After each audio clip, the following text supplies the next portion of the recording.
because he's, okay, recording. Gut, also dann wünsche ich mal allen einen schönen Abend. Wir starten hier jetzt einfach. Es ist 8 Minuten nach 7. Ich bin jetzt hier, heute meine Rolle ist natürlich wieder die Rolle der Übersetzerin und ich werde heute Abend die Daria Kowalczuk übersetzen mit ihrem Titel oder mit ihrem Vortrag Trauma oder psychoemotionales Trauma und das Balancieren eines psychoemotionalen Traumas. Und einige haben vielleicht das jetzt gerade schon verfolgt, das kurze Gespräch vorab mit Daria Kowalczuk, die als Psychologin und als Kinesiologin in Kiew arbeitet und dort seit 4 Jahren auch ein NK, also neuroenergetische Kinesiologie, ein NK-Institut leitet. Eine unserer quasi Institute weltweit in der Ukraine, in Kiew. Genau. Sponsoren, also Hugo Tobar ist wieder derjenige, der uns das ermöglicht, dass wir hier quasi zusammenkommen können. Er ist jetzt auch im Hintergrund. Und gemeinsam haben wir das quasi jetzt ins Leben gerufen, wieder eine Kooperation mit dem IAK International, mit dem IAK-Institut in Kirchzarten, mit dem Alexander Kuhln als Leiter und natürlich dann Alfred Schatz, wenn ihr das soweit noch kennt. Und natürlich NK Österreich. Und ihr kennt mich ja, ich mache quasi die Leitung auch NK Österreich. Und da im Hintergrund immer mit Michael, der dann euch auch die PowerPoint übersetzt und so weiter ins Deutsche. Genau, aber jetzt erstmal möchte ich die Daria herzlich willkommen heißen zu ihrem Vortrag. Sie ist eben auch Psychologin und beschäftigt sich genauso wie ich auch natürlich auf eine andere Art und Weise sehr intensiv mit Trauma und das Balancieren auf der kinesiologischen Ebene mit Trauma. Sie hat einige Zeit auch auf der Universität geforscht und unterrichtet und möchte jetzt quasi auch ihr psychologisches Wissen immer mehr einfließen lassen, auch in die Kinesiologie, in die Welt der Kinesiologie. Also willkommen, Daria. So, okay, Daria, I'll introduce you in English as well, because Hugo just wanted to hear some words in English as well. So welcome, Daria, and I'm very happy to have you here this evening. And as I just said, you will tell us something about trauma and balancing trauma in your talk tonight. And as I was saying, you're a psychologist and also worked at the university in Kiev. And now you're introducing your knowledge of psychology, and you've got a lot of knowledge also on an experience in the trauma and trauma balancing. And you'll introduce that into the world of kinesiology and try to combine your knowledge from your psychology part also in the kinesiology world. And also you're leading 3 to 4 years now the NK Institute in Kiev in the Ukraine, teaching there, a lot of NK courses, organizing there, and we're very happy to have you there. And of course, you know, you were the major drive in organizing also the conferences that we had in NK. And, you know, so I'm really happy that you had spontaneously time to actually give us some of your knowledge and that you will also teach a course at the IAK Institute. International in Kirchzarten. So, and the date, as I understood, wasn't quite settled yet, but it will be soon, and that will be your first trauma balancing course part 1. Was ich vorher noch vergessen habe zu erwähnen war, Daria wird natürlich auch diesen Kurs eben im Oktober unterrichten, ihren Trauma-Balancierkurs Teil 1. Und auch noch ein Detail, was ich vorher ausgelassen habe, war, dass Daria wirklich eine der treibendsten Kräfte war und ist, die diese kostenlosen Konferenz, die NK-Konferenz organisiert hat. Ja, und dafür sind wir ja eigentlich auch sehr, sehr dankbar. Also Daria hat einfach unheimlich viel Energie und viel Drive und darüber sind wir immer alle ganz freundlich. Okay, die Präsentation hier von der PowerPoint werden wir ins Deutsche übersetzen und die bekommt ihr anschließend geschickt. Gut, an der Stelle auch noch mein herzliches Dank an Hugo Tobar, der das überhaupt hier erst ermöglicht, diese kostenfreien Webinare mit seiner Software. Und natürlich auch an euch allen hier vorneweg schon mal ein Dankeschön, dass ihr euch immer wieder mittwochsabends Zeit nehmt und mit eurer Zeit hier vor dem Bildschirm verbringt. Okay, dann lasst uns anfangen. So let's get started, Daria. It's your turn now. I'm now shifting into my position as translator. Okay. Oh, well, you're wonderful. Also, speaker. Hope you also will have a talk. So I just have to say, I think if you were that English is my second language, and the main idea of this talk just to really explain the idea around the trauma. So I hope I will do that. Also ich will euch nur vorab sagen. Okay. Yeah, you can share your screen. Ich will euch nur vorab sagen, dass Englisch meine zweite Sprache ist und das natürlich nicht meine Muttersprache ist und das ist normalerweise Russisch und ich versuche jetzt hier einfach so gut wie möglich auch mit dem Englisch klarzukommen und ich möchte euch gerne etwas erzählen über das Balancieren und über Trauma in der Kinesiologie. Und jetzt muss ich mir erstmal meinen Bildschirm teilen, das hat jetzt gut geklappt, worked well. Okay, so let's start. So trauma balancing in Kinesiology. Also jetzt starten wir einfach mal. Es geht um das Trauma-Balancieren in der Kinesiologie. And we can look at the trauma from different point of view. For example, the different theories can explain how the trauma works. But in this presentation, in my work, I will share the idea how trauma of development works. Und wir können jetzt natürlich uns Trauma auf unterschiedlichen Perspektiven anschauen und da gibt es auch viele Theorien dazu. Aber ich möchte euch diese Theorie der Traumaentwicklung gern aus einer entwicklungspsychologischen Perspektive zeigen. So when we will look at trauma or trauma of growth, of development, what we can understand first, what is actually the psychoemotional trauma is. Und wenn man sich das Trauma quasi aus diesem aus dem Wachstum quasi, aus den verschiedenen Entwicklungsstufen auch anschaut, dann gibt es verschiedene Möglichkeiten, das Trauma selbst zu erklären. Und eine Möglichkeit wäre jetzt, was ist zum Beispiel ein psychoemotionales Trauma überhaupt? So what actually is the level of psychoemotional trauma we have? Und was wären jetzt die unterschiedlichen Ebenen des psychoemotionalen Traumas, die wir so kennen? Yeah, and I will tell a little bit about three levels of psychoemotional trauma, but the main information I will give about individual development trauma. Und ich werde euch auch etwas erzählen über, was überhaupt ein psychoemotionales Trauma ist, aber noch mehr Detail werde ich euch über das individuelle Entwicklungstrauma geben. Because the mechanism the same, which works on different level of psychoemotional trauma. Der Mechanismus hinter allen ist dasselbe. Ja? Der Mechanismus hinter verschiedenen psychoemotionalen Traumen ist der gleiche.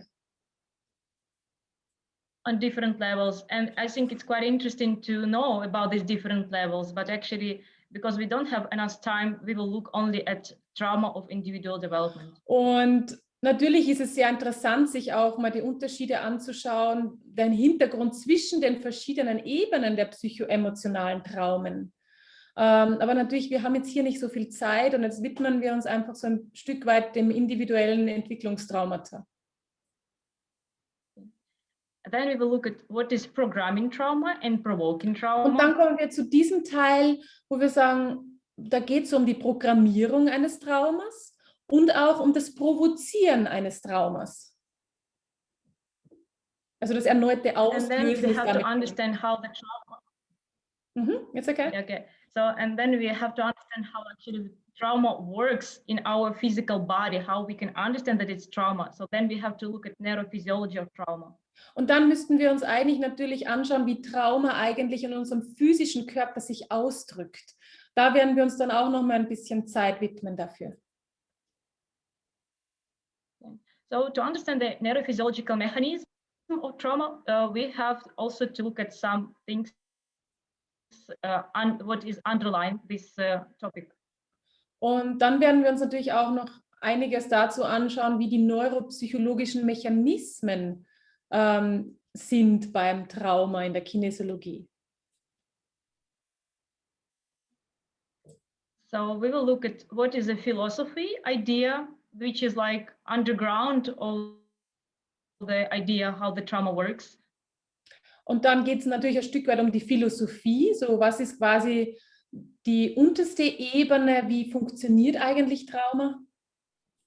And actually, it's also about this mechanism which works on different levels of trauma, not only individual development level. Und dann gibt es natürlich auch noch die Theorie, wie funktioniert jetzt Trauma auf den ganz vielen verschiedenen unterschiedlichen Ebenen des psychoemotionalen Traumas. Also nicht nur auf diesem einem Level hier. And I say about this in this way because actually after the first time I had to talk about trauma on the NK conference, then I had a feedback from one woman from German Institute through the Blendina. Als erstes habe ich erstmal meinen Vortrag über Trauma auf der NK-Konferenz hier gehalten und bekam dann von Blandina Kalmbach ein Feedback, einer der Gesellschafterinnen der ehemaligen vom IHK. So that woman, she mentioned that actually she tried to practice the protocol and she liked that protocol a lot. And then she asked me, so does I think that this trauma of individual development is also related to other experiences, like experience from previous lives and so on? Und sie hat mich dann gefragt und hat gesagt, ja, hey Daria, dein Protokoll hier zur Traumaarbeit ist wirklich wunderbar. Und glaubst du, dass dann eigentlich dieses Protokoll für dieses Traumaprotokoll für psychoemotionalen Traumen auch in anderen Bereichen gut wirken würde, in anderen Stressbereichen? So then actually I said that for sure that it works also with the other experiences, like experiences from our family stories, experiences from our previous life. But I didn't say about that during the talk because we didn't have time. But I decided also to put like a briefly information that actually it exists. Like so that in the whole idea of trauma, these levels exist. Und natürlich, ich habe das damals in meinem Vortrag nicht erwähnt, aber dieses Modell und diese Balance über diese individuelle Entwicklung von Trauma, die funktioniert natürlich auch in anderen Bereichen, auch was frühere Leben vielleicht betrifft oder Familiengeschichten, ja, oder was auch immer. Also die ist sehr breit anzuwenden. So actually, if we look at this mechanism, how the trauma appears on different other levels, like previous life, like other cultural levels, or our family stories, and the same things works in our present life, like in our bodies, in our moment, even during this moment, how does it work? But it's like the same mechanism. Und dieser Mechanismus dieses individuellen Entwicklungstraumas, das funktioniert eben auf unterschiedlichen Ebenen. Da geht es nicht nur um frühere Leben, wo das natürlich wirken kann, sondern es geht natürlich auch um kulturelle Geschehnisse, um kulturelle Traumen, um familiengeschichtliche Traumen, aber auch um Traumen in unserer Jetztzeit, wo wir präsent leben. And as we talk about the trauma of individual development, what actually going on here and now, then that's why we have to look at personal structure, what is personality and what is the structure of personality. Und weil wir uns ja jetzt mehr darum kümmern, was ist eigentlich so ein individuelles Entwicklungstraumata, dazu müssen wir erstmal wirklich so den Persönlichkeitskern verstehen. So, was ist eigentlich unsere Kernpersönlichkeit? And then if we talk about development, then we have to look at how the formation of the personality core actually happens. Und dann müssen wir, wenn wir die Kernpersönlichkeit jetzt verstanden haben und sagen, was ist das, dann müssen wir im nächsten Schritt auch wissen, wie entwickelt sich diese, was sind die einzelnen Entwicklungsstufen dieser Persönlichkeit. Und dann müssen wir diese Dinge zusammenbringen und sagen, was passiert jetzt? And also we have to look at dominant needs theory as an idea of the core needs or dominant needs on a different stage of development is like the main idea of how trauma or how the development works. Und dann müssen wir uns natürlich auch noch in diesem Zusammenhang mit der Entwicklung unserer Persönlichkeit die dominante Bedürfnisse anschauen, die Bedürfnispyramide, die es da gibt, ja, wo wir das dann in Zusammenhang bringen müssen, in welchem Entwicklungsstadium muss welches Bedürfnis erfüllt werden. And like a result, we will have 8 personality structures, like balance structures, and 16 disbalances according to the trauma, which can happen on different levels of development. Und was dann dabei herausgekommen ist, wir haben insgesamt 8 Persönlichkeitsstrukturen, wenn wir das genau unterteilen, unsere Persönlichkeit. Und dann insgesamt 16 Imbalancen, also Ungleichgewichte, die sich aufgrund dieser 18 Persönlichkeitsstrukturen herausbilden können. Okay.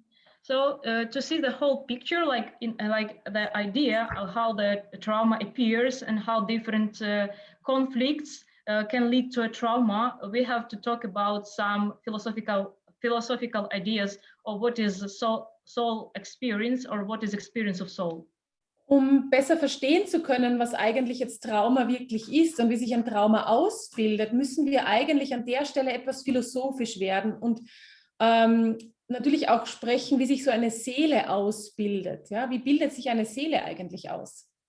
Okay, so soul goes through the various experiences in movement of its development, and certain period of time which we are in, like in past, in different period of time, it means different tasks that we have to go through for our soul. Und das kann man jetzt irgendwie so beschreiben, dass man sagt, dass die Seele eigentlich in ihrer Bewegung durch die Zeit quasi verschiedene Entwicklungen und verschiedene Erfahrungen durchläuft. Ja, und für eine bestimmte Zeitspanne sind dann ihre Aufgaben und ihre Qualitäten ganz charakteristisch für ganz bestimmte Energien, ja, die da zusammengebracht werden, um sich wieder neu entwickeln zu können auf einer neuen Ebene. Also es gibt quasi für eine bestimmte Zeitspanne immer bestimmte Aufgaben für die Seele und bestimmte Energiequalitäten, die sie meistern muss.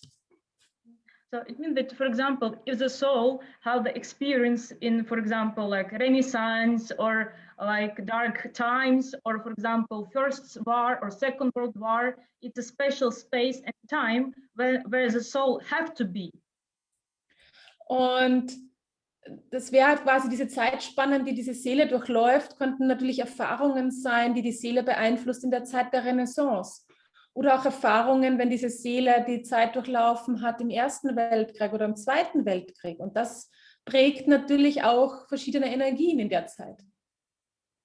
So the soul should go through these different experiences in certain time, in certain period, to have a special quality. And if it happens and the soul have got this special quality, like master the special quality, it means the soul can evolve and go and to have other experiences.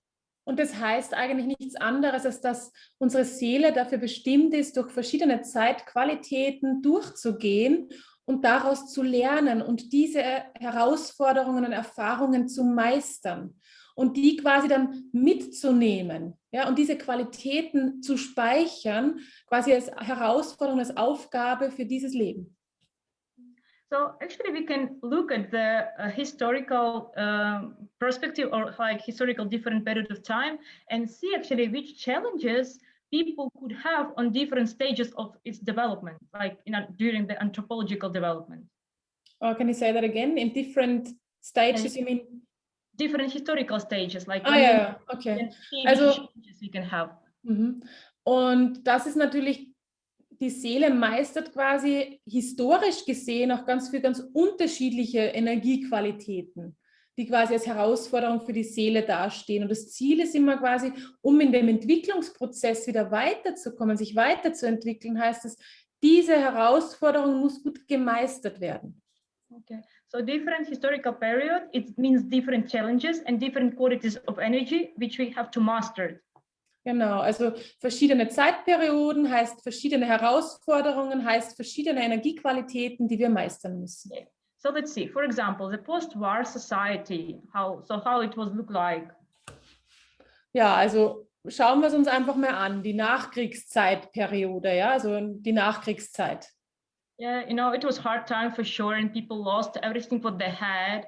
And actually it leads it's the main thing that we could feel like we have a house or we have a property or we have a family. Lots of people lost that, and they were in a situation of whole frustration. Und natürlich war es gerade das eine Zeit, wo Menschen vieles verloren haben, ein Haus, was auch immer, die Familie selbst. Und das war natürlich die Zeit von viel Trauer, Schmerz und auch Frustration. Yeah, so the main question is that which actually lesson was that time, or which actually qualities of energies we had to master that time. Und die Frage stellt sich quasi, welche Qualitäten mussten die Menschen zu dieser Zeit meistern?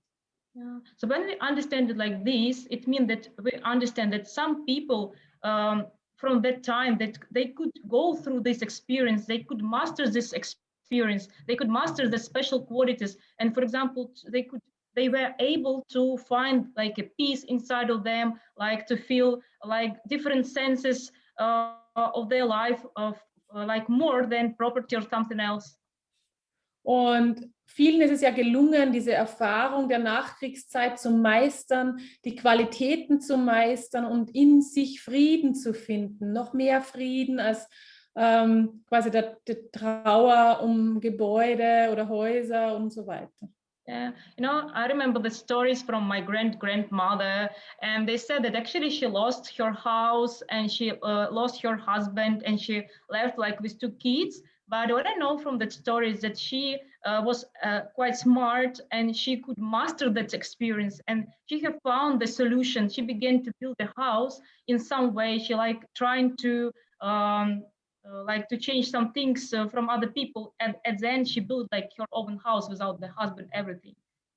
Und ich kenne ja noch meine Geschichte von meiner Urgroßmutter, die mir erzählt hat oder von der ich gehört habe, dass sie nicht nur das Haus, sondern auch ihren Mann verloren hat und 2 Kindern zurückblieb. Und trotzdem gelang es ihrer Seele, diese Erfahrung, diese Qualitäten, die diese Zeit mitgebracht hat, zu meistern, sich wieder neu ausgerichtet hat. Sie war sehr schlau und hat dann einfach wieder angefangen, sich zu strukturieren und zu organisieren, hat dann auch wieder ein Haus gebaut und so weiter. But I think it's actually a very good mastered quality, like a feeling that everything is possible, like to fix, like to go through different experience, even if you lost everything. Und es ist ja eine tolle Qualität, wenn man für sich feststellt, egal was passiert, ich kann immer alles, was auf mich zukommt, meistern. Und dieses Wissen in der Seele mit sich zu tragen, ist aktuell eine tolle Qualität. But other people, other people who were in the same situation, they also lost all their property, but they actually were not able to go through this experience. They like freezed on that moment, and they couldn't go through that. Aber anderen Menschen ist es eben passiert, dass sie diese Erfahrung nicht so gut wie meine Urgroßmutter verarbeiten konnten, sondern die sind quasi in dieser Zeit eingefroren. Also hatten quasi diese Freeze-Erfahrung. Die konnten diese Qualität quasi nicht transformieren. So it means that there is still that conflict, that you lost everything and you are like freezed and you can do nothing with that. Und da war natürlich dann immer noch dieser Konflikt spürbar, dass man quasi irgendwie verloren ist und eingefroren war, diese Freeze-Erfahrung hatte und nichts dagegen tun konnte. So in some way, like in symbolic level, I call it like freezed points of soul, and we can have like a lot of freezed points of soul on all our evolution, like even from the Earth's emergence, like emergence of life on the Earth. So you call it the freeze points of soul, is that right? Yeah, freezed points of soul, like when that point when soul was freezed in this experience. Yeah, okay. Aha. Und ich nenne das hier, wenn das so entsteht, wenn dieses Freeze erlebt wird von der Person, nenne ich das quasi die eingefrorenen Abschnitte innerhalb der Seele. And it means that like we lost our integrity, so we are not integrated because we have like different part of us freezed in different time and space. Und das heißt, wir haben unsere Integrität ein Stück weit verloren. Das heißt, wir sind nicht richtig integriert. Wir haben quasi ein Stückchen unserer Seele an verschiedenen Zeitabschnitten hinten gelassen. Ja, ein Stückchen hier, ein Stückchen da. So it's in some way it's so interesting to know that, for example, actually I'm here and now in this moment, but from other point of view, some part of me, like in other spaces and times, in time and in other time and space, you know, like, and sometimes we can even feel that when we trapped in some experience, like because of trigger or something, and we can have the special feelings from the very past time and actually have some even behavioral pattern and act from that moment or from that experience that is still in a conflict. Und manchmal erleben wir auch diesen Zustand dieser eingefrorenen Teile oder Punkte unserer Seele. Die können quasi getriggert werden durch verschiedene Triggerpunkte, die uns im Leben so begegnen. Und dann merken wir manchmal, ohne den genauen Zusammenhang zu wissen, hey, was ist hier los? Also ich wäre hier quasi eingefroren, ja? Dieser Frozen, das Eingefrorensein, dieser eingefrorene Zustand, den man dann erlebt. Das weist quasi auf diese eingefrorenen Punkte der Seele hin. Yeah. So a short resume. So the soul falls into a certain period of space and time in its movement in order to gain the necessary experience and master the special qualities of energy. Also das heißt, ich sollte es jetzt hier nochmal zusammenfassen. Die Seele gerät in ihrer Bewegung in einem bestimmten Zeitraum, also in einer bestimmten Bewegung von Zeit und Raum, quasi kann sie quasi diese Erfahrungen nicht sammeln, ja, und diese Energiequalität nicht meistern. So the inability to process the experience and define the way to learn the right lesson from that experience, and it means that we can talk about the trauma or the trauma on a level of soul. Und dann resultiert daraus natürlich auch die Unfähigkeit, hier die Erfahrung zu verarbeiten und einen Weg zu finden, quasi unsere Lektion, unsere Lernaufgabe zu lernen und die damit verbundenen auch Energiequalitäten. Ja? Okay, so if we don't have the special quality that we had to get from that period of time, and it means that now we don't have the access of this quality for these qualities, and we can't act or we can behave clearly because we actually don't have like the access to these qualities. Und daraus resultiert dann, dass uns quasi der Zugang zu bestimmten Qualitäten, die wir eigentlich erlernen hätten sollen oder meistern hätten sollen, der Zugang zu diesen Qualitäten fehlt uns. Wir haben quasi keinen Zugang zu diesen. Well, like if you talk about that example I gave you about my grandmother, it means that if someone didn't go through this experience and still feel like if I lost everything, I just better to die and like do nothing, and it means trauma, because in the this moment, if this person if you look at persons at this moment, this person, if this person lost job or lost a relationship, he actually began to behave from that point, not from this reality now, because reality means, oh, well, you have friends, it's not a war, you have relatives or you have some possibilities to fix that, but actually you behave from that point. Und was dann daraus entstehen kann, ist, wenn man zum Beispiel etwas Schlimmes miterlebt hat oder seinen Job verloren hat, seine Beziehung verloren hat, sein Haus verloren hat, so wie ich euch vorher von meiner Großmutter erzählt hatte, dann kann es sein, wenn man eben diese Qualität nicht meistert, dass man an diesem Punkt, wo man quasi eingefroren wurde, wo der Teil dieser Seele eingefroren wurde, dass man von diesem Punkt aus anfängt, sein Leben zu bestreiten und von dort aus agiert und nicht von der präsenten Zeit, also nicht von der Gegenwart, sondern quasi von dem Punkt von damals und quasi das noch inhaliert und nicht realisiert, hey, ich habe ja eigentlich Freunde, ich habe ja jetzt eigentlich in der Gegenwart alles, was ich brauche. Aber meine Aktionen werden gesteuert durch den Punkt von damals. Okay. So this type of trauma, if the roots of trauma in a past, like past lives or some experience from our families, we can call like social cultural conflict or social cultural trauma or trauma of generations. Und diese Traumatisierungen, die würden wir jetzt benennen, wenn das quasi damals war, wenn die traumatische Erfahrung auch in der Vergangenheit liegt, dann würden wir von soziokulturellen Konflikten und Traumen sprechen oder Generationstraumen.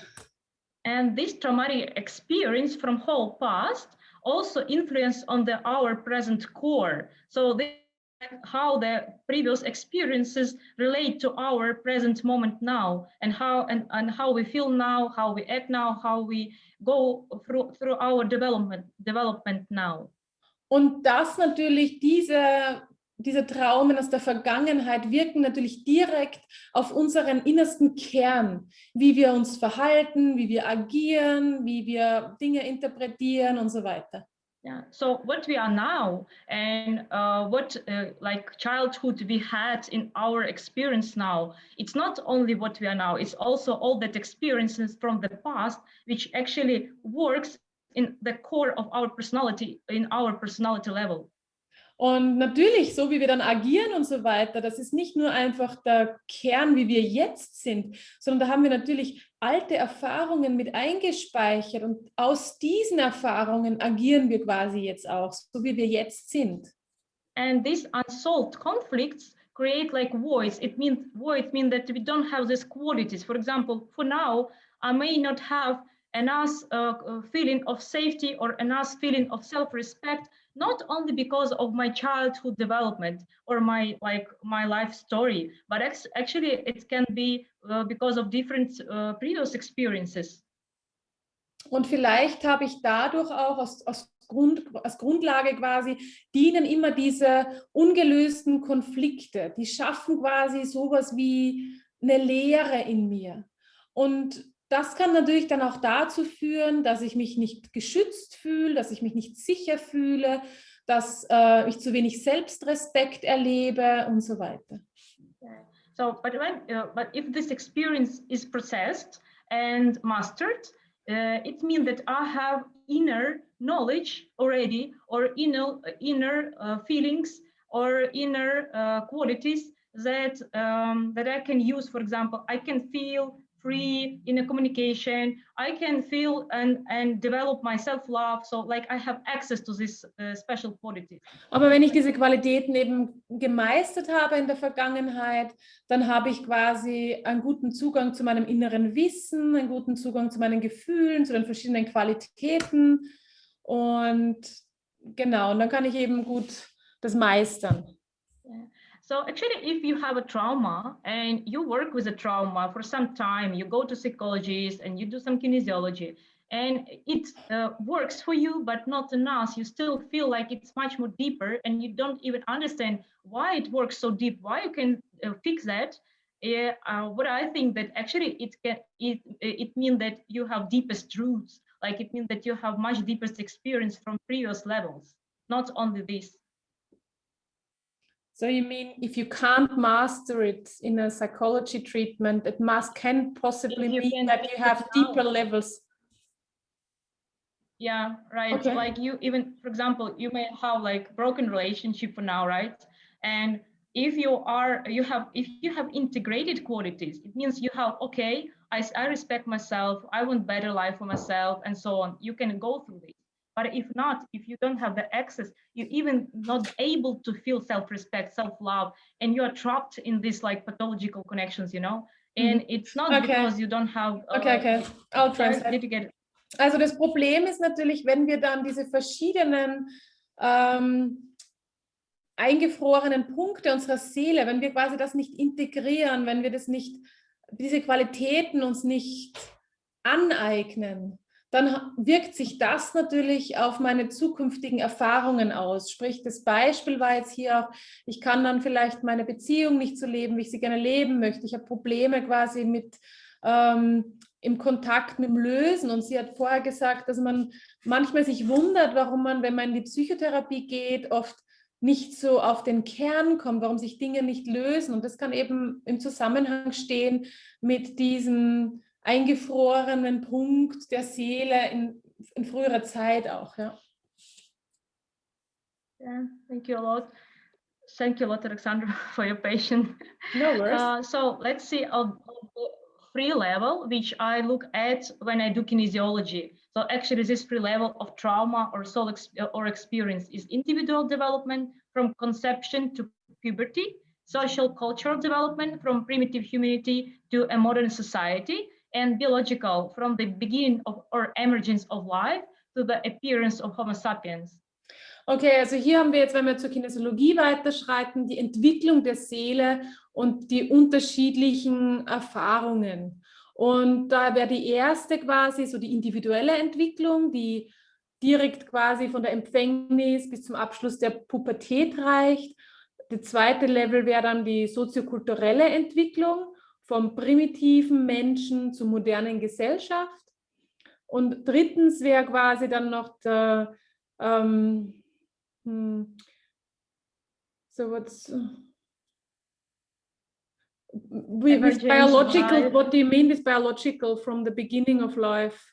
You mean just like when the light appears, you know, like earth appears, and you know that first of all, there was not like life. Life appears like after some physical structures. Also sie meint dann noch so entwicklungsgeschichtlich, so biologisch quasi das Entstehen der Erde, also quasi vom Beginn des Lebens, ja, da waren ja am Anfang quasi noch, was weiß ich, Reptilien und so weiter, bis zum Auftreten des Homo sapiens. Das wäre quasi dann noch die letzte Stufe. Also wir haben quasi die individuelle, soziokulturelle und dann eben noch so die Entwicklung, die zeitgeschichtliche Entwicklung.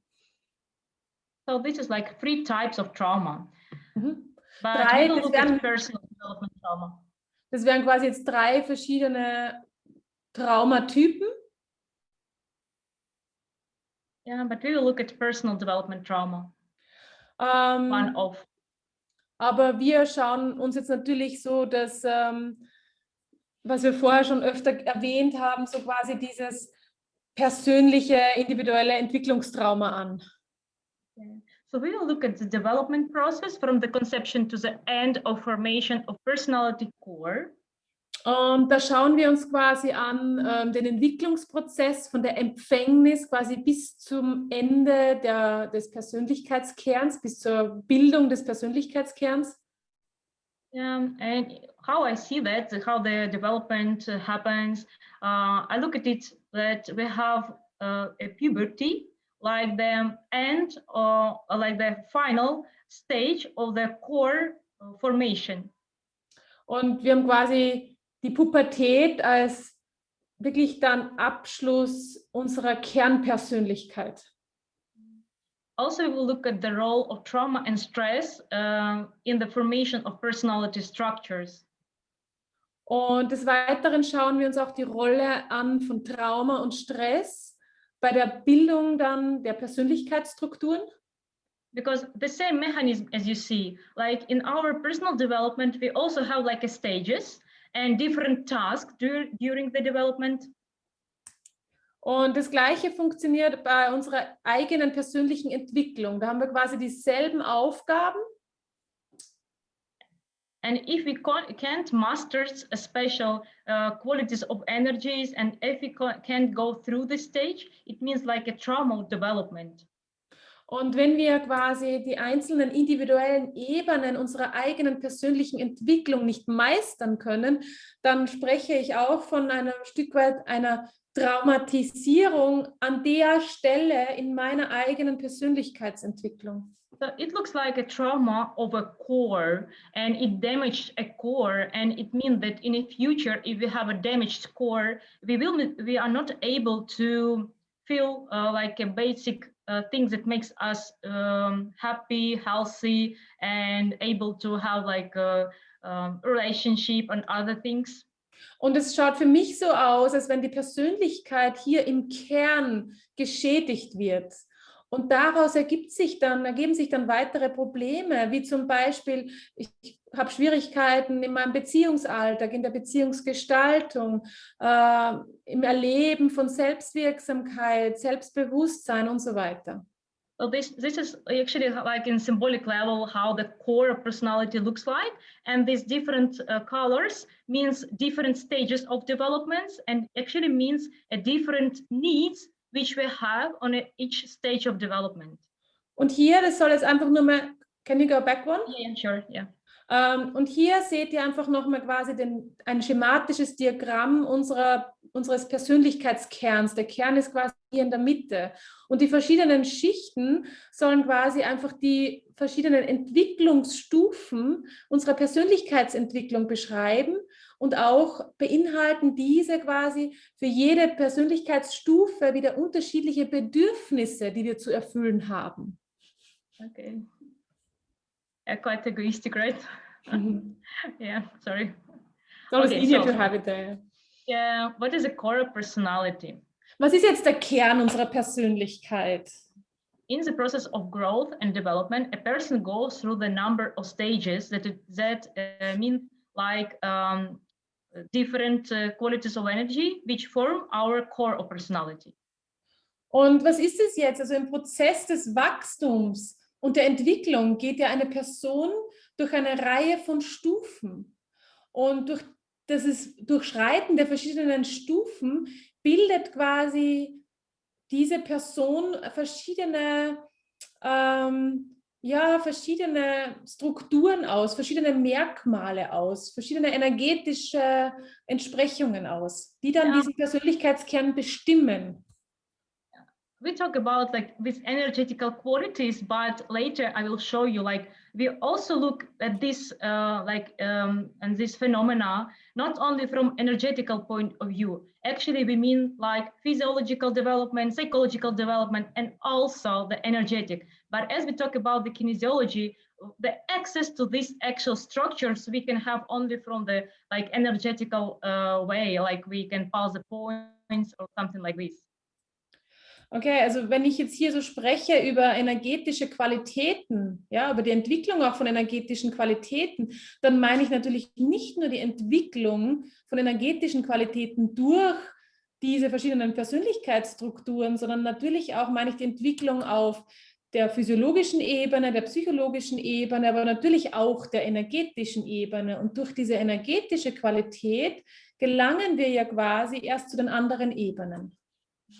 And actually, when we talk about the core and damaged core, I look at it from that point of view that this damages in a core level means that we are later like a special, like we have this special things in us, like we are unique. So we are unique because of these damages of core, because around these damages we have so much compensation, and it like push us to find the way how to deal with that. So it's actually why we are so unique. Und wenn ich jetzt davon spreche, auch von dieser Kernpersönlichkeit, dann heißt es immer, wenn Trauma passiert, dass es auch zu Verletzungen kommt dieses Kerns. Und gerade aufgrund dieser Verletzungen des Kerns sind wir so einzigartig. Und diese Einzigartigkeit, diese entwickeln wir deswegen, weil wir natürlich versuchen zu kompensieren. Also das heißt, wir bilden verschiedenste Kompensationsstrategien aus. Und gerade diese machen uns später so einzigartig. So actually, this is a table how we can work in the kinesiology with the different stages of development and different programs what we have on each of stages. Und das wäre jetzt natürlich eine Tabelle, die ich in der Kinesiologie verwende, wie wir quasi mit den unterschiedlichen Qualitäten der individuellen Entwicklung arbeiten können, umgehen können. So here we see 8 stages of development, 8 structures of core of personality and 8 dominant needs. Also hier seht ihr 8 Stadien der Entwicklung, 8 Kernstrukturen und 8 Bedürfnisse. And if you see that puberty is the last one, so it's like the last one stage of development of the core. Und ihr seht schon, hier steht die Pubertät als letztes Stadium, als letzter Kern. Das ist quasi die letzte Entwicklung unseres Kerns. And that's what I think, that after the puberty, when the all necessary qualities, like psychological qualities, energetical qualities are mastered, it means that the human is like independent person who is able to act by himself and to have its own responsibility for his own life. You know, like his behavior is not, he don't act because of mother or father or society. He's able to act from his own core.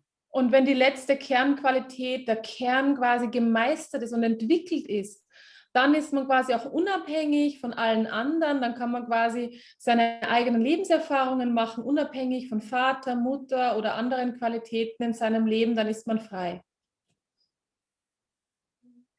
But to be this independent person who can act from his own core and from his own needs and develop in his own, to have his own intention, we have to go through each of stages. So we will look at each of stages of development. Aber um wirklich frei zu sein am Ende und seinen eigenen Bedürfnissen folgen zu können, müssen wir erst alle Stadien unserer individuellen Entwicklung durchlaufen. Das heißt, in der Kinesiologie werden wir uns die einzelnen Stadien nochmal genauer ansehen.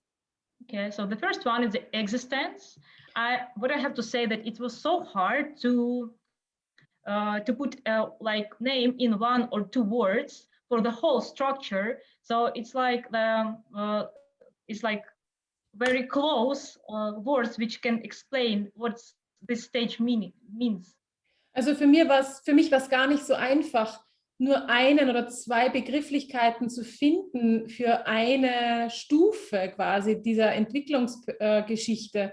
Weil es natürlich so, das bringt so ganz viel Qualitäten mit sich, aber ich habe es versucht, einfach auf ein oder zwei Worte zu reduzieren. Yeah, so the first one is existent, which means the stage where we actually integrated with life, because it begins from the moment when ovara and sperm connected and we have this conception. So it's the first moment when we are one cell, two cell, four cell, like zygote, the whole, like, you know, the whole embryo. And actually this period of development is about to be integrated with life and to feel safety in life and to feel life actually, like you are alive. Und diese erste Stufe, die nenne ich Existenz. Das heißt, die startet hier bei der Konzeption von der ersten Zelle zur zweiten Zelle, vierte, achte und so weiter bis zum Embryo. Und das wäre quasi dann bis zum zweiten oder sechsten Monat. Und die umfasst eigentlich so dieses Realisieren, ich existiere, diese Sicherheit, die damit auch irgendwie erforderlich ist. Okay. So the dominant needs which we have to master to go through this experience is a safety. So my needs is to feel safe. Und das Grundbedürfnis, was ich hier eben habe, ist die Sicherheit. Ich muss mich sicher fühlen in diesem Zustand, in diesem Entwicklungsbereich. So the next stage is nourishment. It's from the after the birth till the 2 years old. And the dominant needs is around to be in a contact with a caretaker.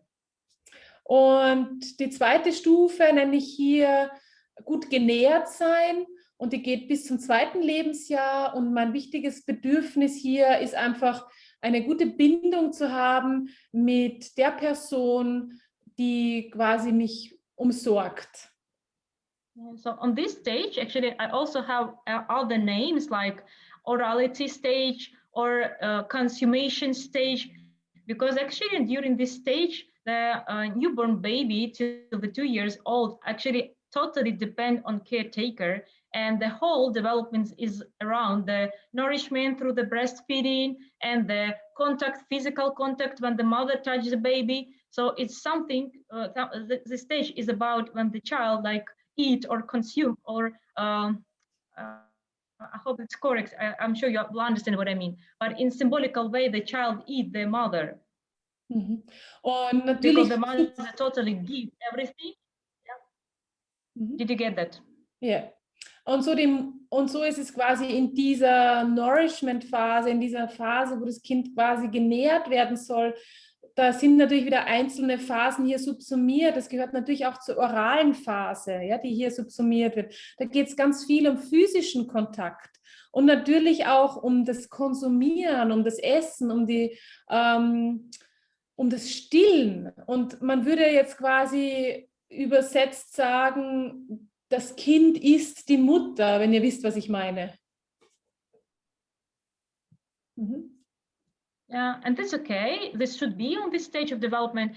And the problem that if the baby not don't have a possibility to have proper care and proper nourishment, and it leads to a trauma. And actually, this type of trauma I call oral trauma, which like the like a fundament of dependency in a relationship in a we talk about adulthood, like adult people. Und was hier so passiert, und wir haben schon kurz darüber gesprochen, ist ja quasi, ich subsumiere hier diese orale Phase, dieses Konsumieren, dieser physische Kontakt, auch diese Abhängigkeit zu der Bindungsperson. Und wenn das nicht gemeistert wird und wenn es Stress in dieser Phase gibt, dann kann sich daraus später quasi so ein abhängiges Trauma, wie ich es nenne, entwickeln. Vielleicht zum Partner, wie auch immer. So it means that, for example, I still need to be in a contact, to eat someone, and still when the people grown up, they can build a relationship, like give me everything because of this pattern, because this person still feel frustration, like I need like a caretaker, I don't need other partner. Und da ergibt sich dann daraus, wenn Stress entsteht in dieser Phase, dass ich immer in Kontakt sein muss mit jemandem. Ich muss jemanden finden, der mir immer etwas gibt. So now next one is the boundaries. It's about to feel your own boundaries and to form your physical and psychological, mental, emotional body image of how I look like, what is my skin, where is my boundaries actually. So the dominant needs to maintain my own boundaries and to have it.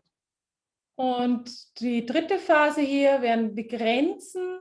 Und da wäre es jetzt wichtig, die Bedürfnisse sind quasi meine eigenen Grenzen wahrzunehmen, zu erfahren. Auf der psychischen Ebene, aber natürlich auf der mentalen und auf der physischen. Wo ist dann meine Haut? Wo höre ich auf? Wo fange ich an? Yeah, I'm sure that everyone knows the people who actually can have this type of trauma. It's someone who don't feel its own boundaries, who can cross your boundaries, who can actually have this type of behavior when someone all the time cross your own boundaries, right? Und wenn es hier zu Stress kommt in dieser Entwicklungsphase, dann kann sich das im Erwachsenenalter so ausführen, dass jemand ständig deine Grenzen überschreitet, dass jemand ständig quasi diese Grenzen eben überschreitet, und ihr kennt da sicher Leute, die das tun. Or someone who is like in stress all the time when someone touches them, or they are not able to have a physical contact, like they in a stress about the physical contact still. Oder auch Menschen fallen in diese Stufe rein, die viel Stress haben rund um physischen Kontakt. Das sind die Leute, die man eigentlich nicht berühren kann, die Berührung abwehren, die sagen, ja, das halte ich schlecht aus. Komm, rühr zurück auf dieses Stadium. It's just because that on that stage, or if you talk about any stage, the child didn't master these qualities and don't have now access to these qualities and don't feel boundaries, don't feel like a safety in life or other things. So it's like the main idea. Das heißt eigentlich nichts anderes, als dass das Kind in diesem Alter diese Qualitäten nicht gemeistert hat. Das heißt, diese Grenzerfahrungen nicht für sich gemeistert hat. Und daraus resultieren natürlich dann auch wieder ein schlechtes Selbstwertgefühl und so weiter. And even if you will say to someone like this, oh, well, look, it's not comfortable. Do you feel this is my border? Or let's like to have some borders in our connection. Other person, it's just empty information about this. Like the other person just don't understand, it's empty in reality of this person. Like you don't understand what that is. Und selbst wenn man solchen Personen dann sagt, hey, du überschreitest meine Grenze, ist es von diesen Personen nur schwer wahrnehmbar und sagen, was meinst du? Was meinst du? Ich verstehe dich nicht. Yeah. So actually this is like how looks like the trauma of development. Und da wäre dann quasi dieser Schritt von dieser traumatischen Entwicklung. And how much effects it can create if we will look at other stages and we will see other needs which we have to master. Und natürlich hat es auch wieder Effekte auf andere Ebenen und auf andere Level, die wir meistern müssen. So next one is I can do myself, and the core or dominant needs is initiative action, like I can act for myself. Das nächste wäre dann, ich kann es selbst tun. Und das Bedürfnis wäre dazu, ich kann das selbst initiieren, ich kann selbst in Aktion treten. Yeah, and I think lots of people know about this 3-year development conflict when the child say, I can do it. Just mom, I'm like grown up and I feel like I'm grown up. So I can do everything by myself. I don't need anyone else. So this is actually around these things, around these conflicts.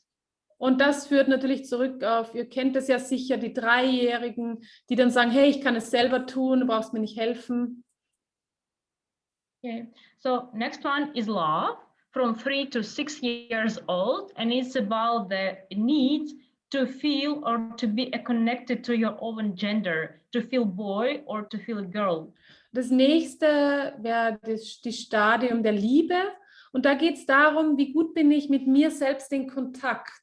Also auch mit meiner weiblichen oder meiner männlichen Seite. Bin ich ein Mädchen oder bin ich ein Junge? Auch diese Geschlechtsidentität ist hier verortet. Okay, then self-affirmation from 5 to 7, it's some stage before the school, and it's about the opinion, to have my own point of view, to be able to have my own opinion of different things. Die Selbstaffirmation, wo es darum geht, quasi eine eigene Meinung zu haben, eine eigene Sicht auf das Leben. Okay, and next one is already school time. It's 7 till 12, and learning and cooperation. So the main or core need is to be a part of group or team, and to act by yourself. So to be alone or to be with a group. Und die nächste Stufe wäre quasi das Lernen oder auch die Kooperation. Da wäre man bereits in der Schule, das ist quasi schon Schulzeit von 7 bis 12. Und da geht es darum zu erlernen, Teil des Teams zu sein, aber auch wieder allein mit dir zu sein. Yeah. And last one is puberty, and the core or main needs is to be mature and to have your own direction in life. Und die letzte Stufe wäre jetzt hier die Pubertät von 11 bis 16. Und da geht es natürlich um die Reifung und meine eigene Richtung im Leben einzuschlagen. Oh, well. And you see that the table is actually also have different colors like yellow, green and blue, and it also has a meaning. Und ihr seht ja schon, dass die Tabelle auch in verschiedenen Farben kodiert wurde und das hat natürlich auch eine Bedeutung. Because the first stages which are in yellow color, it means vitality needs, like something like on the vitality level, like food, like sleep, like physical contact. Und das Gelb bedeutet natürlich so quasi Bedürfnisse rund um die Vitalität, ja, also Essen, Kontakt. Okay. And green one, it's about psychological and social needs, like interaction, communication, gender, to have and to play your own role in life. Und das Grüne, das steht für den psychologischen Part, für soziokulturelle Geschichten, Interaktion, das Geschlecht und gut in Kontakt zu stehen mit anderen. And last one is blue. It's about, I call it like existential level, because it's something about the highest level of needs and about meanings of life, to feel why I'm here, what I will do here, and actually to make a right choice about my own life.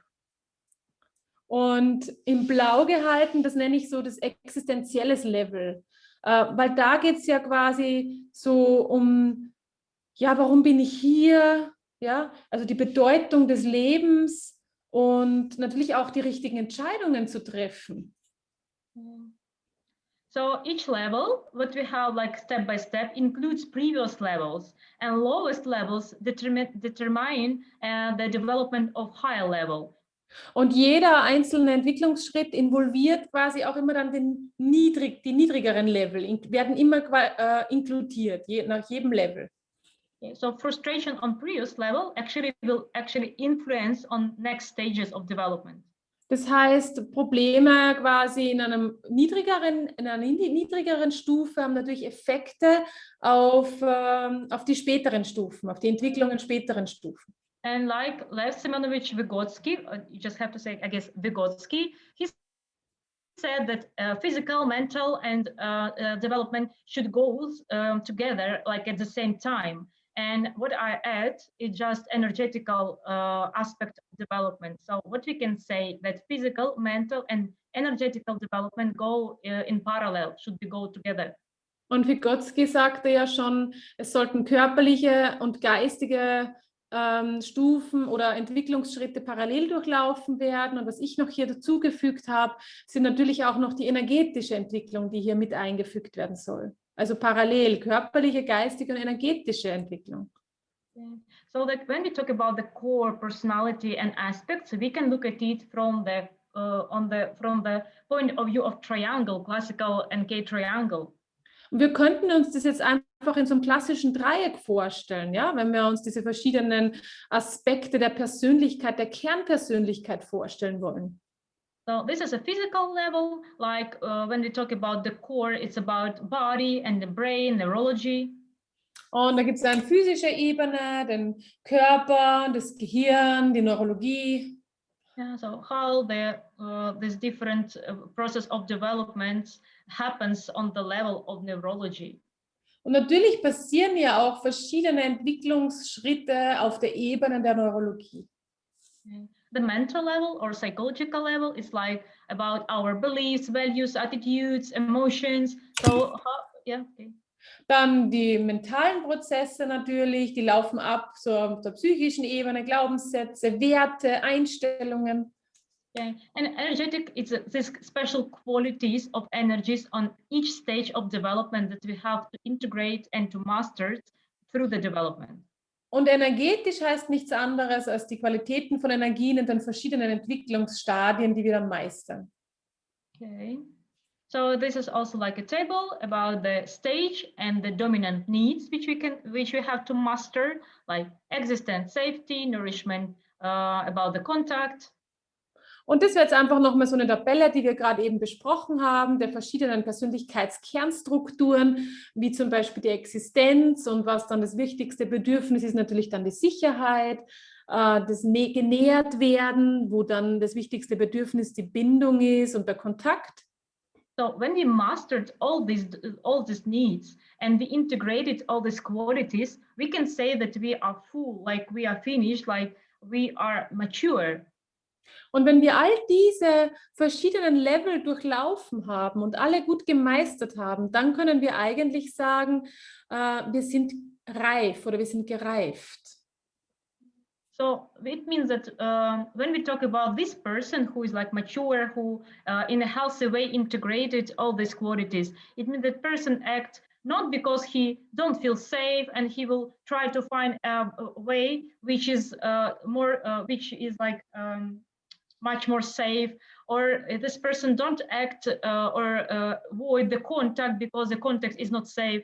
This actually healthy person who acts because of his inner needs, and he feels safe, he feels okay in a contact, he feels open boundaries, he feels this his inner initiative, he feels his own gender. So it's absolutely independent and mature person.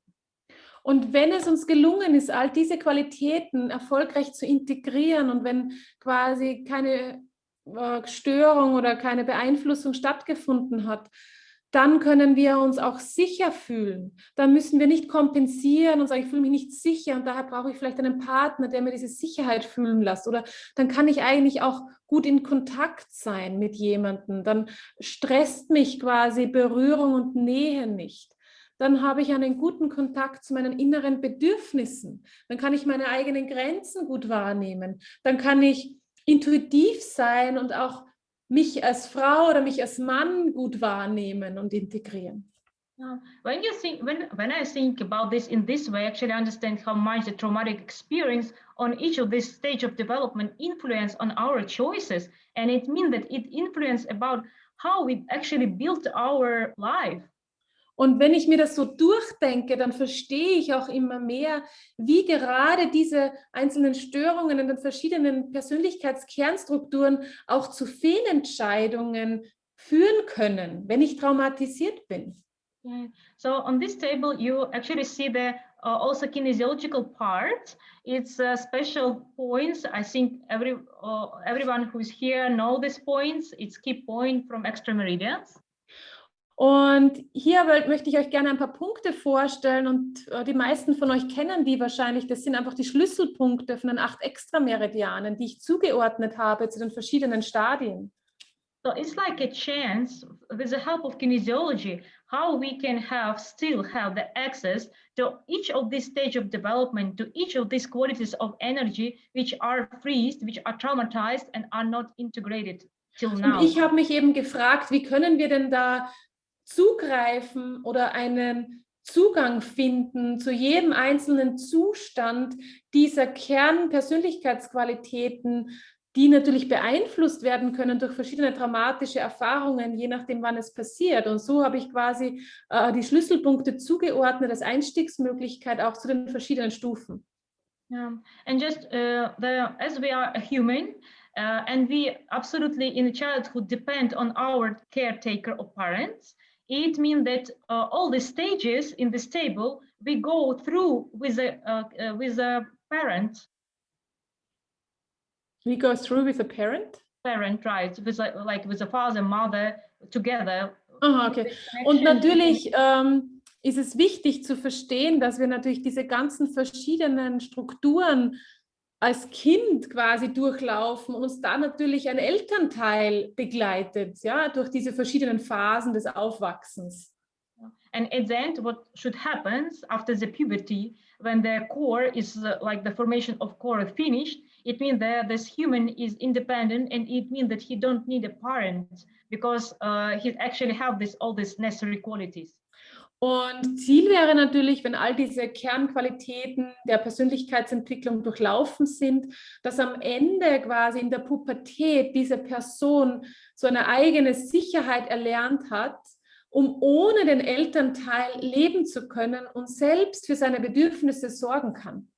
So if we have like a trauma on each of these developments, some of this level of development, it means that we still a child on some stage of development and still need like a symbolic parent who will compensate this trauma or frustration which we had that time.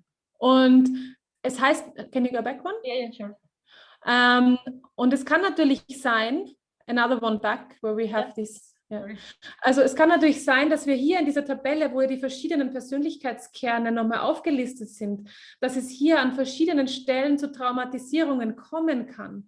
Und das bedeutet nichts anderes, als dass wir später quasi als dieses Kind agieren, je nachdem, wo es stattgefunden hat. Und dann zur Bewältigung dieses Traumas quasi jemanden brauchen, der das ausgleicht. Jemand, der uns vielleicht Sicherheit gibt oder jemand, der vielleicht mit uns eng in Kontakt ist oder jemand, der uns Grenzen zeigt, je nachdem, wo wir quasi in unserer Vergangenheit diese Traumatisierung erfahren haben, je nachdem, auf welcher Ebene das stattgefunden hat. Die wird quasi eingefroren und immer noch als Erwachsener ausagiert, als ob wir ein Kind wären. So it means we are like not independent in this point. And actually, das heißt einfach, wir sind nicht unabhängig, genau in diesem einen Punkt. Okay, so it's just about the structure of need that I said before, that we have like vital, social, psychological and existential. Und das wäre jetzt einfach nichts anderes als das, was ich vorher schon gesagt habe, diese verschiedenen, die Struktur der verschiedenen Bedürfnisse, und wir haben da diese vitalen Bedürfnisse, die sozialen Bedürfnisse und die existenziellen Bedürfnisse, das hatte ich vorher schon erklärt. And all these qualities like form our self, like then we have our self vital, self social, psychological self, or existential self. It's all about around, or it's all part of self. Und all diese verschiedenen Strukturen formen quasi mein Selbst. Ja? Der vitale Teil, der sozial- oder sozialstrukturelle Teil und der essentielle Teil. All das bin ich. Okay, so I think lots of people know about that. It's the Pyramid of Needs by Abraham Maslow. Und viele von euch kennen das vielleicht. Das ist die Bedürfnispyramide nach Abraham Maslow. It's again just to show you like the principle of mechanism works the same, like about the stages. Und wir sehen einfach nichts anderes, als das Prinzip dieser Mechanismen ähnlich verläuft über all diese verschiedenen Stufen. Yeah, I taught a lot of different theories about the development and growth in psychology. So actually, I like to see how the different theories are connected, and it's just about the different points of view, like how you see that, but actually it's about the same. It should be like this. Und ich habe mich sehr viel beschäftigt in meiner Zeit als Psychologin und da habe ich viel geforscht mit Entwicklung und Wachstum und habe so die verschiedenen Theorien verglichen und natürlich sollten die am Ende irgendwie ähnlich oder gleich sein, weil das ist ja so, wie wir heranwachsen. Und es sind sie auch. So at the end, just a few words about this core development of core personality. The result of the development should be the state when the human can or able to self-regulation. Like is a mature or adult person is someone who is able for self-regulation, hold his needs. Und wenn ich nochmal Bezug nehme auf die Kernpersönlichkeit, dann muss ich sagen, dass jemand, der sich selbst gut regulieren kann, das heißt einen guten Zugang hat zu seinen Selbstregulationsmöglichkeiten, sich gut entwickelt hat und guten Zugang auch zu seinen eigenen Bedürfnissen gefunden hat. Yeah. And again, if you talk about someone who is frustrated or in trauma on some of stages of development, this person can, for example, try to find possibilities to feel safe, doing something extra, or trying to put everything, if it's a woman, trying to put everything on her, feeling like a woman, or for example, trying to involve other people to feel connection, or trying to, for example, ask a partner, say me that you respect me, say that you respect me. You know, like you don't have this, you don't have these qualities, so you just can't self-regulate that. You need something or someone. Und wenn natürlich diese Selbstregulierungsprozesse gestört wurden, vielleicht durch traumatische Einflüsse in den verschiedenen Entwicklungsstufen, die wir uns eben angesehen haben, dann kann es natürlich auch später zu Schwierigkeiten kommen in der Selbstregulierung. Das heißt dann so viel wie, ich brauche andere, um mich selbst regulieren zu können. Ich brauche etwas, um mich selbst regulieren zu können. Also ich muss quasi dann verschiedene Kompensationsstrategien auffahren, um diese Regulationsfähigkeit zu erhalten. Und es wären dann so Beispiele wie, wenn ich sage, ja, du respektierst mich nicht oder du musst mich mehr respektieren, quasi als Ansage dafür, dass die Selbstregulierung gut vonstatten gehen kann. I want to study German. Okay. So, actually, trauma is an acute stress received in a certain stage in the development of the personality core and associated with an ability to integrate the special quality. Also ein Trauma ist ein akuter Stress, der in einem bestimmten Stadium der Entwicklung des Persönlichkeitskerns kreiert wird und mit einer Bedrohung oder vielleicht auch mit einer Unfähigkeit, ein lebenswichtiges Bedürfnis zu befriedigen verbunden ist. So this trauma is a programming trauma because it leads to a formation of a program of a personality core, and then we have like a provoking trauma. Also jetzt spreche ich, das würde quasi die Definition bedeuten, dieses Trauma wird quasi als Programmierung bezeichnet. Ja, das ist quasi so eine Erfahrung, ist wie eine Art Überlebensprogramm. Ich werde quasi durch eine Erfahrung programmiert und diese Programmierung erhalte ich aufrecht. Später spreche ich dann von diesem provozierenden Trauma. Das ist nochmal was anderes. Okay. So the provoking trauma is like a result of how the programming trauma, of how the special, I call it special program works. Und das provozierende Trauma ist eigentlich nichts anderes als ein Resultat, was aus diesem, what was it again, the first trauma? Like provoking trauma, it's a result how the program on the the program Trauma. Also das Provoking Trauma ist quasi ein Resultat des programmierten Traumas. Yeah. Oh yeah. I'm sorry. No worries. Okay. So programming is a stage of formation of core of the personality. And it's about an integrated experience, formation of the program on the level of core. Und die Programmierung ist nichts anderes als in der Phase der Bildung dieses Kerns, dieses Persönlichkeitskerns, dass es quasi da ein Problem gibt. Und das führt dann zu Problemen in der Integration von Erfahrungen und so weiter. Das heißt,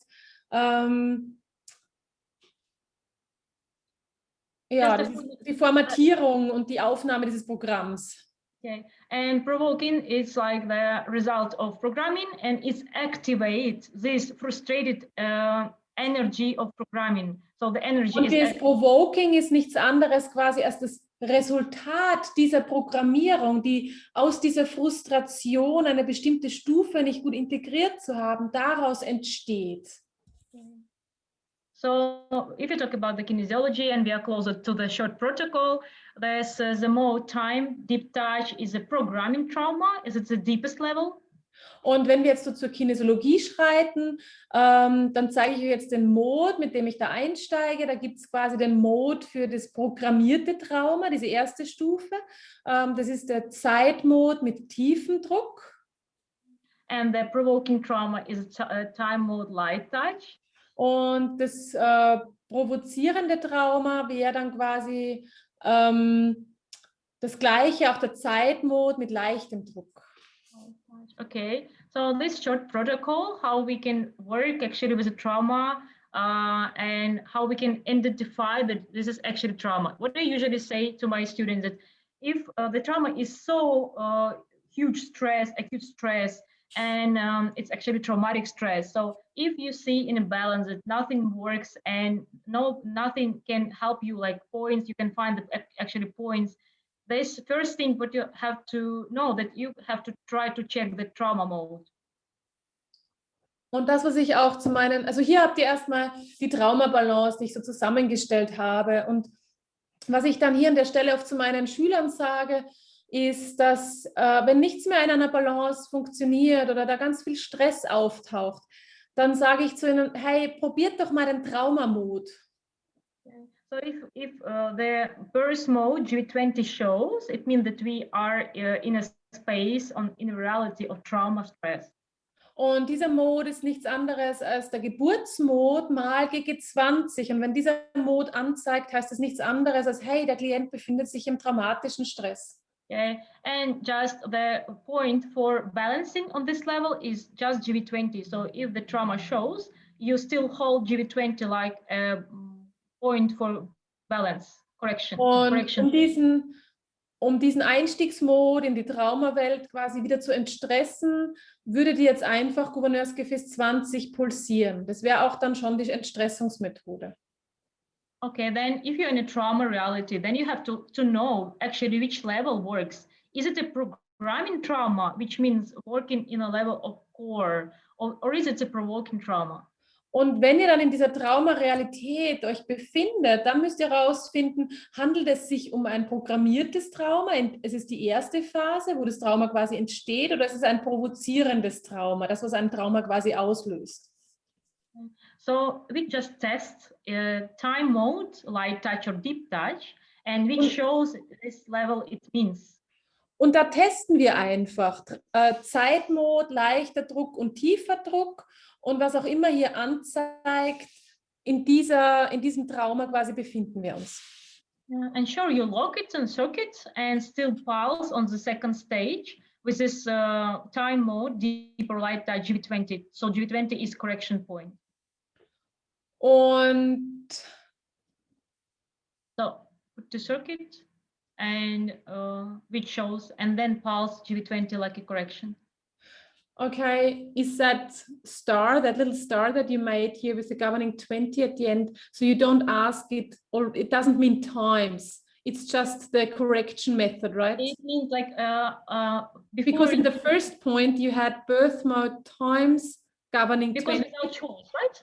But second is you have to choose, is it light touch or deep touch? And if it shows, for example, deep touch, so you put it with a GB20 together at the same time to the circuit, but you pulse GB20 like a correction. Okay, understood. Okay, also ich war mir nicht ganz sicher, wie sie das jetzt an der Stelle meint, aber sie verwendet hier erstmal den Zeitmod mit leichten oder mit tiefen. Das heißt, an der Stelle muss ich es erst rausfinden. Also ich frage quasi zuerst den Zeitmod leichter Druck teste, Zeitmod tiefer Druck. Angenommen, Zeitmod tiefer Druck zeigt hier an, dann gibt sie Zeitmod tiefer Druck mal GG20 ein und pulsiert dann für die Entstressung wieder nur mit Gouverneursgefäß 20. Okay. Yeah, and then next step, if you are in a core trauma, it means programming trauma, it means a time mode deep touch. Und wenn ihr quasi in einem Kerntrauma seid, das heißt in einem programmierten Trauma, dann habt ihr den Zeitmod mit tiefem Druck eingegeben. So then you have to know actually on which stage of development trauma happens. Right? Und dann müsst ihr natürlich herausfinden, auf welcher Ebene das Trauma quasi passiert ist. Auf welcher Ebene? So to know that, you have to test key point of extrameridians, which is related to different stages of development, light touch or deep touch, to find the disbalance. Und dafür müsstet ihr dann einfach nochmal die Schlüsselpunkte durchtesten mit leichten oder tiefen Druck, um die Imbalance zu finden. Okay. Which shows also you put the circuit and you pulse it. If, for example, small intestine 3 shows light touch, you put it to circuit and you pulse it. Und was auch immer anzeigt, das gebt ihr quasi in den Verweilmod und dann pulsiert ihr als Entstressungsmethode den jeweiligen Schlüsselpunkt, der anzeigt. Yeah, sure. And sure, I have the whole description of each stage of development with different programs which can show on this stage. But what you can do, actually, you can check up the table with the programs, and I'll have to explain what does it mean. Just wait a minute. Und dann könntet ihr quasi in eurer Tabelle nochmal nachschauen, was die Bedeutung dieser Programmierung ist auf der jeweiligen Ebene. Okay. I just have found before the talk that in my presentation the table is on Russian. I have actually even in Deutsch and German and even in English, so I will share it. But actually, this one is in Russian. I just will say a few words about that. So, also macht euch keine Sorgen jetzt, ja. Also diese Tabelle ist in Russisch, aber das ist einfach, weil ich das noch mal kurz vor meinem Vortrag geändert habe, weil ich euch das eben auch noch zur Verfügung stellen wollte. Aber ich habe diese Tabelle natürlich auch in Englisch und in Deutsch und die bekommt ihr auch nach meinem Vortrag. Die wird nachgeliefert.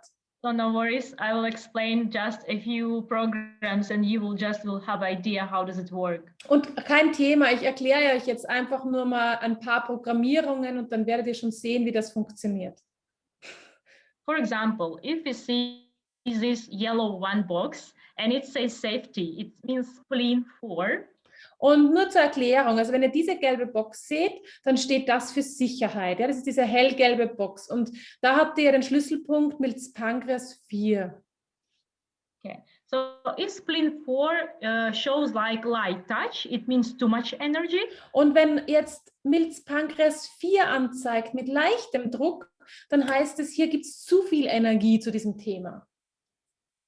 It means that the person trying to control life, trying to control everything in life. Das heißt nichts anderes, als die Person versucht, alles im Leben zu kontrollieren, das Leben zu kontrollieren. And if it's spleen 4 deep touch, not enough energy, it means that the person is deny life, like reject life, and like unconsciously or consciously don't feel like integrated to life. Und wenn jetzt Milz-Pankreas 4 anzeigt mit tiefem Druck, dann heißt es so wie, die Person verneint das Leben, weist das Leben zurück. Okay, so for example, if we have like gallbladder 41, which is about contact and nourishment. Und wenn wir jetzt als Beispiel Gallenblase 41 haben, das steht jetzt für Kontakt und Nährung, Bindung. And if we have GB41, is it correct? GB41 light touch. It means that the person needs too much a caretaker. So it's like a dependency in relationship. Like give me something, give me love, give me nourishment, give me everything. Und wenn jetzt Gallenblase 41 hier anzeigt, mit leichtem Druck, dann heißt es so viel wie, jemand will immer mehr, gib mir Kontakt, gib mir Nahrung, ja, auch psychische Nahrung. Yeah. Gib mir alles, was du hast eigentlich, ja. And if it's not enough energy, GB41, it means like reject the contact. It's like codependency. It's like I don't. Und wenn es wenn es tiefer Druck ist, dann wäre es quasi wie eine Co-Abhängigkeit. Also ich weise es zurück. Ich will keinen Kontakt. Ich möchte gar nichts. Okay. So actually, anyway, we don't have time to look at all the programs. So everyone will have this table in email. Aber wie auch immer, wir haben jetzt nicht die Zeit, durch all diese Programmierungen euch da genau durchzuführen. Aber sorgt euch nicht, ich stelle euch diese Tabelle ja dann später noch bereit und ihr könnt euch das dann später noch alleine anschauen in der E-Mail. It's not fatal mistake from me. It's not? I mean that it's not fatal, right? Yeah. Fatal mistake from me, not this one. It's okay. It's okay. Okay. So the next one, what you have to see, just the modes, the burst mode and time mode. It's from the protocol. Und da can you go back once, please? Yeah, sorry. Jemand hat ja auch gefragt im Chat, was ist denn der Geburtsmod? Und hier seht ihr auf der linken Seite den Geburtsmod, den Daumen einfach über diese 3 Finger drüber legen, über alle 3. Das heißt, ihr habt Kontakt zu allen 3 Fingern. Und der Zeitmod ist eigentlich auch nichts anderes als eine Faust, aber der Daumen liegt nur über die ersten beiden Finger drüber. Ja, also das wären jetzt quasi diese Modes. Yeah, okay. And next one is just a key point, like the location of key points, if you want to work with that. Und hier wären jetzt einfach nichts anderes als die Schlüsselpunkte, die ihr vielleicht schon kennt, von den 8 Extrameridianen. Okay. Oh, well, so it's just the example how the actual work looks like. If you have found on a stage of programming trauma, spleen 4, you can see the of spleen 4, like refusal of life or just trying to control life. Und einfach nur mal so ein Beispiel aus der Praxis. Das heißt, wenn ihr innerhalb dieser Balance herausgefunden habt, okay, ihr arbeitet mit einem programmierten Trauma, also das wäre der Zeitmod tiefer Druck, dann könnt ihr dahergehen und schauen, aha, welcher Punkt zeigt denn an? Dann habt ihr zum Beispiel Milz-Pankreas 4, der hier wieder anzeigt, mit leichtem Druck. Dann würdet ihr jetzt wissen, okay, ihr arbeitet auf dem Aspekt eben dieser Sicherheit, und mit leichtem Druck heißt es, ich hänge mich ans Leben, ich versuche das Leben zu kontrollieren. Und mit tiefem Druck, Milz-Pankreas 4, heißt so viel wie, ich weise das Leben zurück. And then the list of different aspects of this structure and different programs, what we have in the programming trauma on this level, like for example, I exist, I'm in safe, I feel in being, like I feel safe, I feel life, interaction, or for example, I feel secure, or I don't have like a sense of my life, or I don't feel that what I'm doing here. Und hier habt ihr auch noch die Themen aufgelistet, die zu diesem Aspekt hier, zu dieser Qualität, zu dieser Entwicklungsstufe gehören. Und das Thema wäre so viel wie ich bin, ich existiere, ich bin in Sicherheit, ich nehme mich wahr als Wesen. Und da geht es dann auch noch des Weiteren um die Integration auch von Gedanken und Gefühlen und auch so dieser Wunsch zu leben. So, like psychologists say that it's, for example, the person who is all the time in dissociation is also about spleen 4, especially deep touch. Und hier interessant, die Psychologen sprechen ja oft von dem Phänomen der Dissoziation. Und da speziell sprechen wir von einer Qualität, die in dieser Ebene zuzuordnen ist und da speziell auch nochmal mit der Milz-Pankreas 4 tiefer Druck. Yeah. So it's like the description of the structure. I have to be faster, right? Okay, we're all good. I mean, people can just leave if they want to. You take your time, Daria. We have like whole night. Oh well. Yeah, so, it's interesting. Yeah, so for example, the programs, what we can see like in an adult person, like feeling they didn't want me, they like, or they want me because of something, like they want me because to keep connection together, like to keep a family, or for example, because the mother wanted to play piano, but she was frustrated and she wanted child to do that, you know. So this is about the sprint for programs, but how it can work. Also jetzt möchte ich euch so ein bisschen was darüber erzählen, was so die Inhalte zum Beispiel dieser Milz-Pankreas 4 Programmierungen sind. Was laufen denn da für Programmierungen? Und da gehört definitiv dazu, so dieses Gefühl, nicht gewollt zu sein, über sich zu denken, die wollen mich nicht, die lieben mich nicht, ich werde nicht akzeptiert. Oder die wollten mich nur, um die Familie zu retten, um die Familie wieder zusammenzukitten. Oder ich muss Klavier spielen lernen, weil meine Mutter das nicht konnte oder nicht durfte. Und jetzt muss ich diese Wünsche erfüllen. And very funny, it's a program. It's really funny. It works very funny. Like we call it a child for mission. It's, for example, the parents wanted to have a child because it was like a present from mother to father or something like that. Or it was like, if you will give me a child, we will like keep our marriage or something. Like it's a child for mission. Und dann gibt es noch eben etwas, wie ich es nenne, so diese Mission des Kindes. Also ich werde gebraucht für eine bestimmte Mission, nämlich um die Ehe zu stärken oder um die Mutter glücklich zu machen. Genau, also ich muss eine bestimmte Mission erfüllen. Yeah. So it's also about the existential crises, about to feel joy of life. So the person is not able to feel real life, like to be connected, to feel senses, to enjoy of taste, of connections. Und dann geht es natürlich auch so um diese ganz existenziellen Krisen oder auch dann die Freude am Leben nicht empfinden zu können, ja?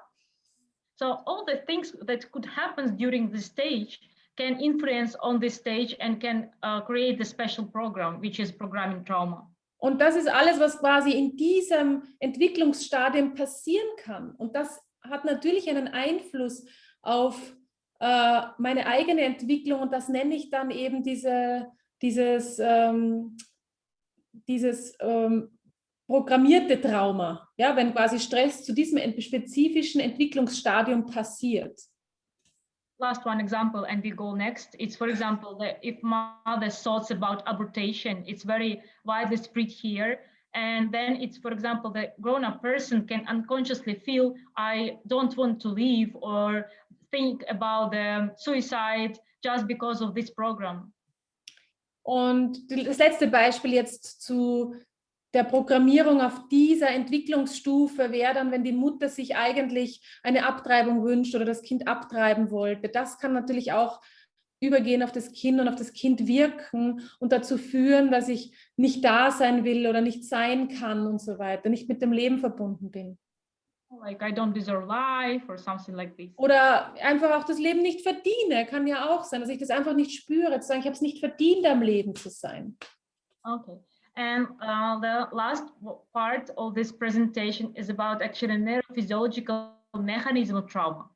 Und mein letzter Abschnitt dieses Vortrags hier soll eben über neuropsychologische Mechanismen eines Traumas sein.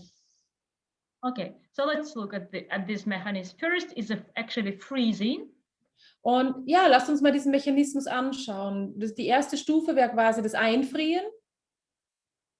Neuroception. Neurozeption. And social engagement system. Und das soziale Engagementsystem.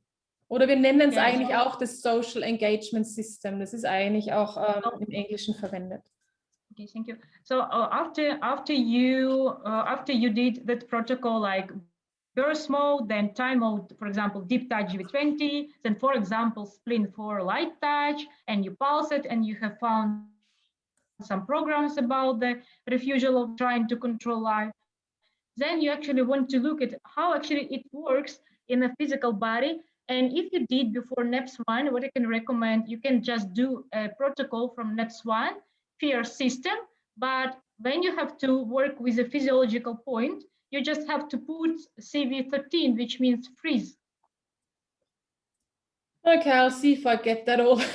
Also wenn ihr einsteigt mit Geburtsmodus mal GG20 und dann schaut ihr, okay, auf welchen Ebenen hat denn das Trauma stattgefunden? War das quasi das programmierte Trauma oder das Provoking Trauma? Und ihr kommt dann auf dieses programmierte Trauma.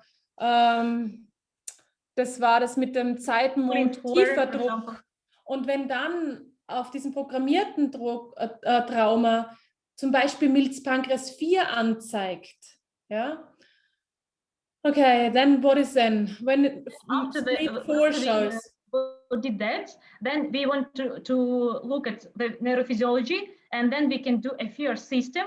Okay, dann wollen wir die Neurophysiologie anschauen. Ja, und was hat das quasi, dieses programmierte Trauma auf dieser Ebene für einen Einfluss auf unsere Physiologie? Und da war dann die Verbindung mit dem NEPS1. Okay, that was the connection with the NEPS. You then can go to the NEPS1, right? Yeah, that's on this point you can go to NEPS1, fear system, but to work with a physiological point is CV13.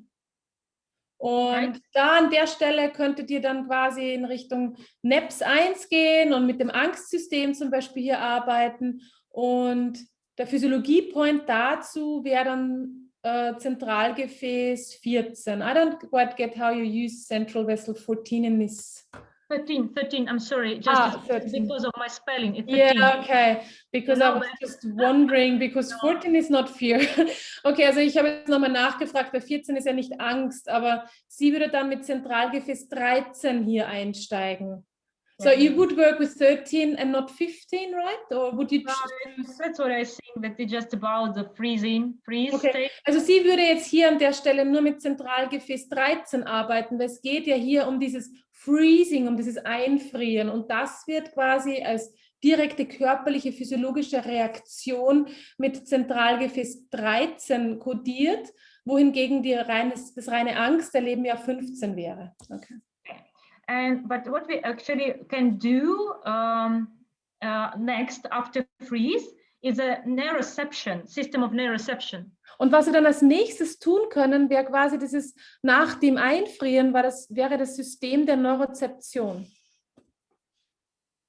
Okay, so in some way, a neuroception is like a switching mechanism, which actually leads or to freeze state, so it pushes us to be in a freeze state, or it actually can switch us to run or fight, or it actually can switch us to communicate.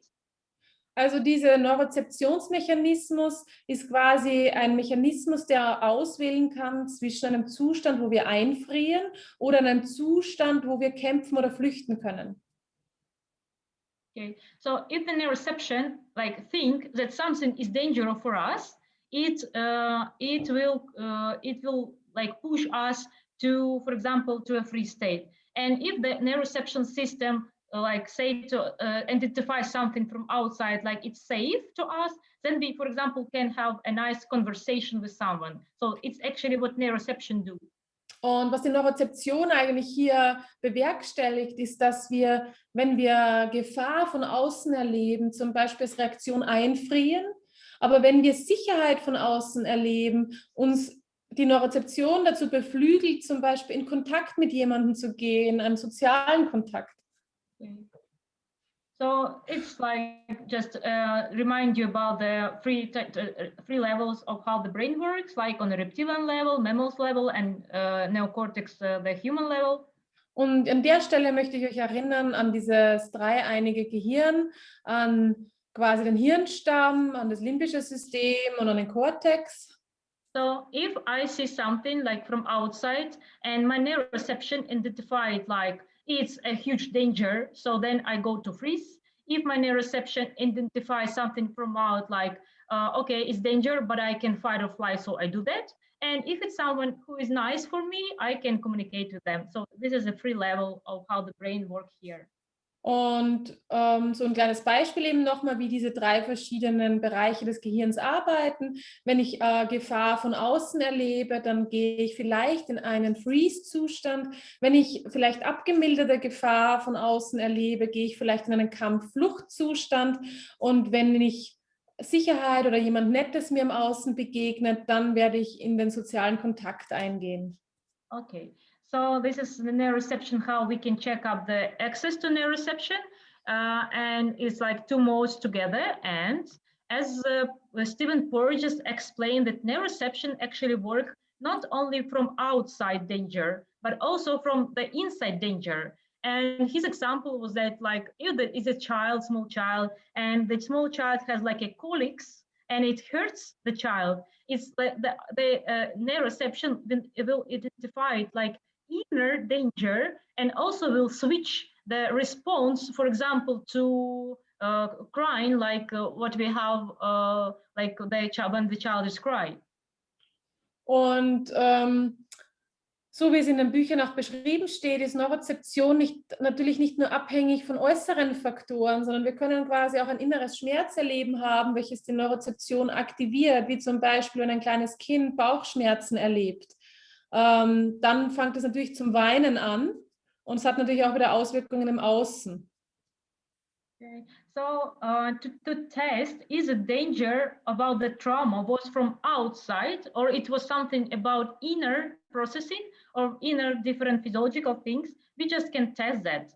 And we do that through the alarm point, CV or GV.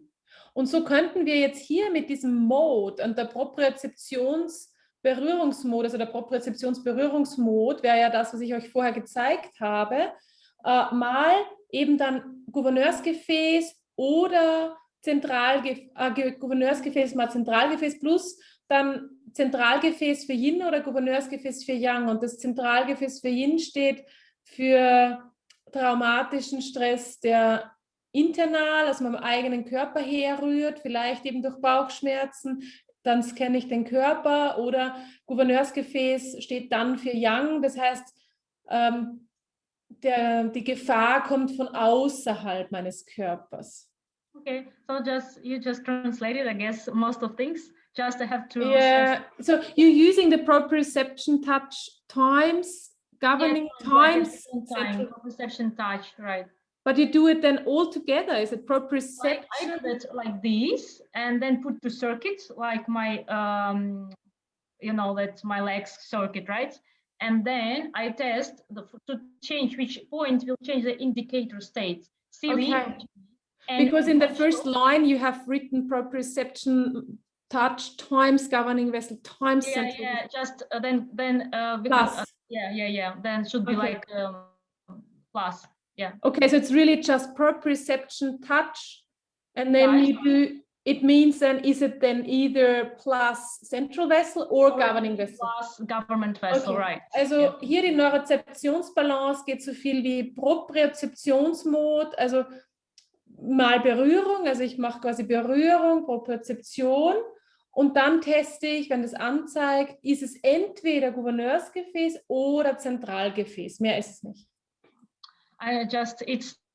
It's okay. Like I just wanted to be clear for it.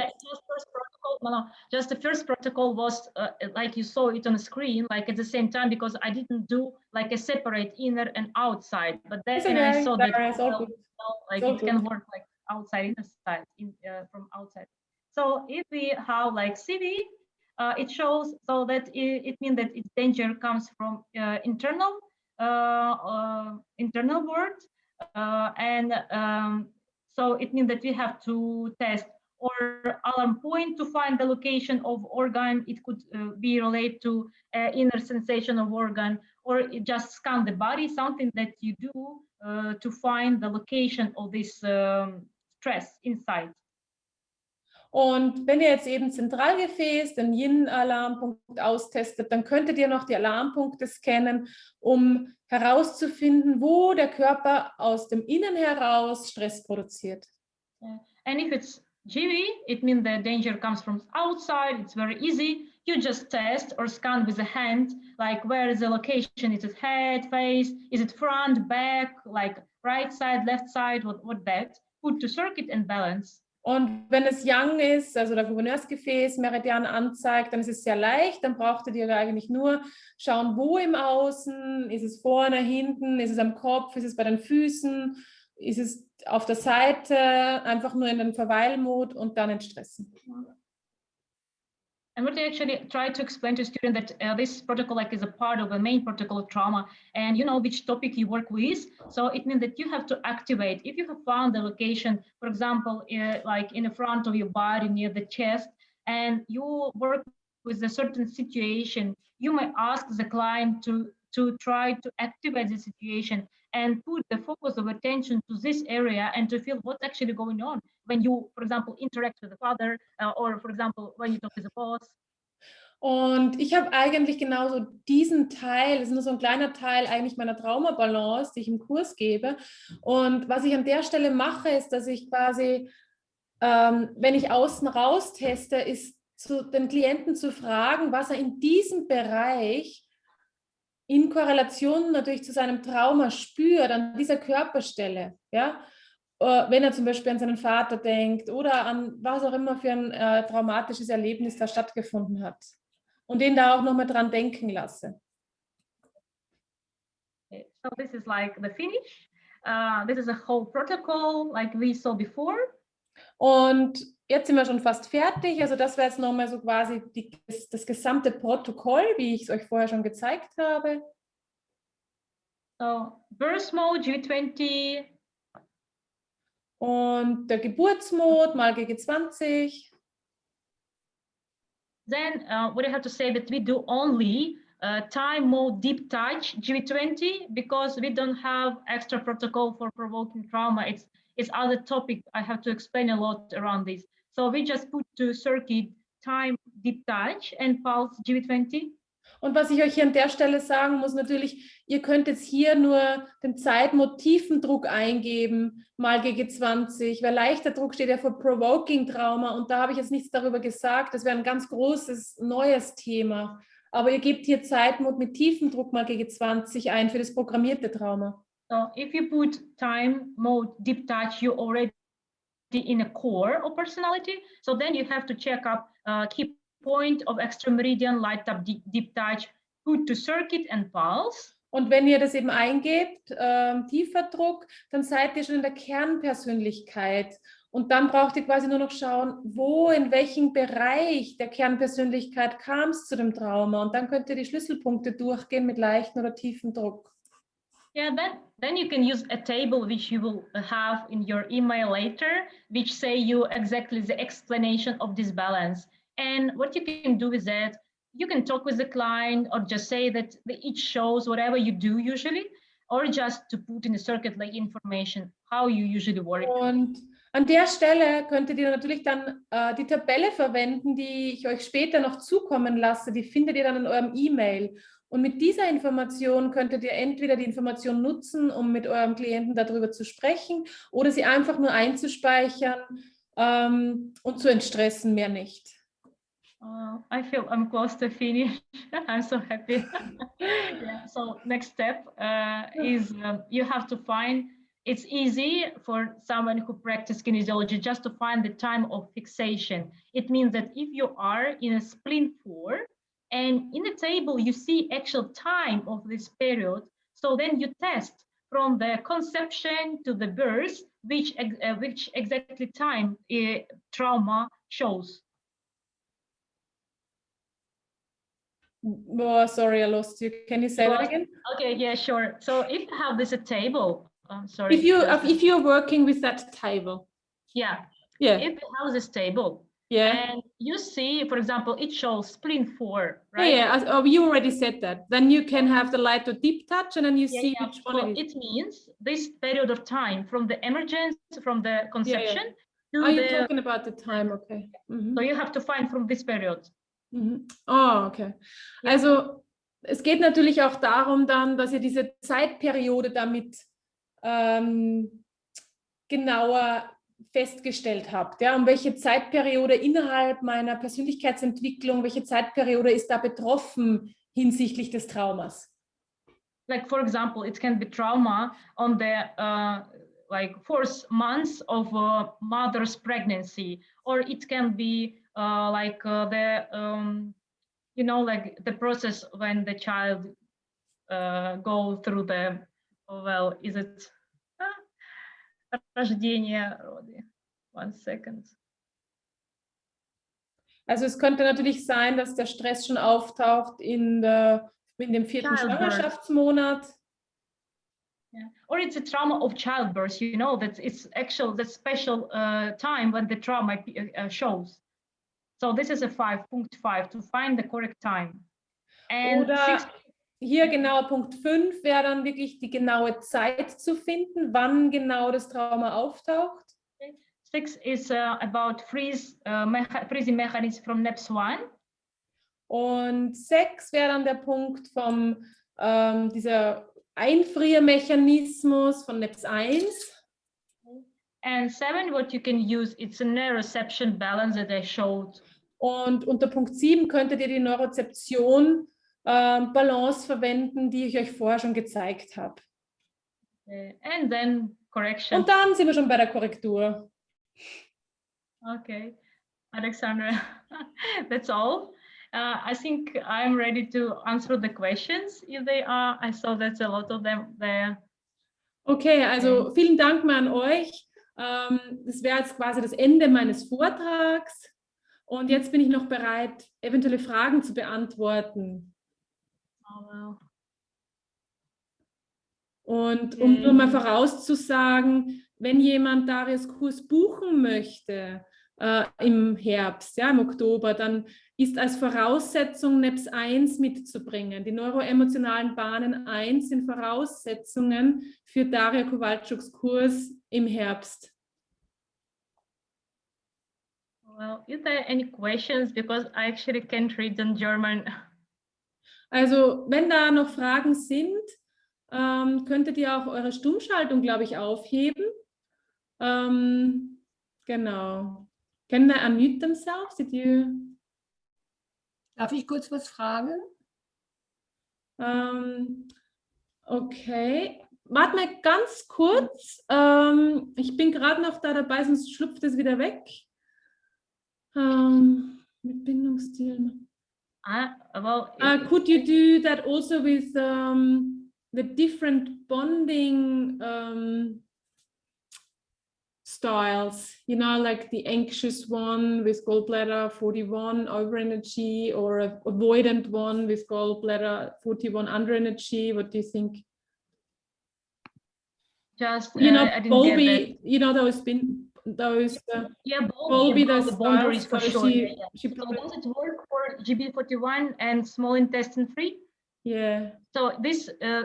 Also If die I Frage understand war so ein right, bisschen, könnte man das auch in Kombination mit Bindungsstilen vielleicht verwenden? Ja, da gibt es ja die verschiedenen Bindungsstile nach John Bowlby, und der hatte ja dann zum Beispiel so diesen ängstlichen Bindungsstil und den vermeidenden Bindungsstil, und da könnte man ja auch jetzt vielleicht mit den Schlüsselpunkten hier agieren, und für den ängstlichen Gallenblase 41 Überenergie oder für den Vermeidung Gallenblase 41 Unterenergie.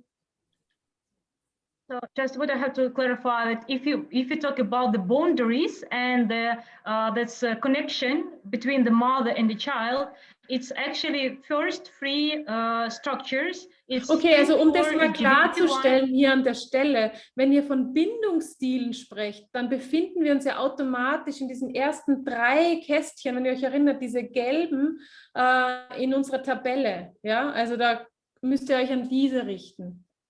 Okay. And special one for feeling my own boundaries, like skin, like body image, like a feeling that everything is okay with me. I look good, like I'm a good person, like basic feeling. Also alles, was so mit Berührung auch zu tun hat und auch Grenzen und Grenzwahrnehmung oder wenn ich mich berühre, dass ich mich gut fühle, all das hat damit auch zu tun. Und das wäre dann der dreifache Wärmer, der Dünndarm 3.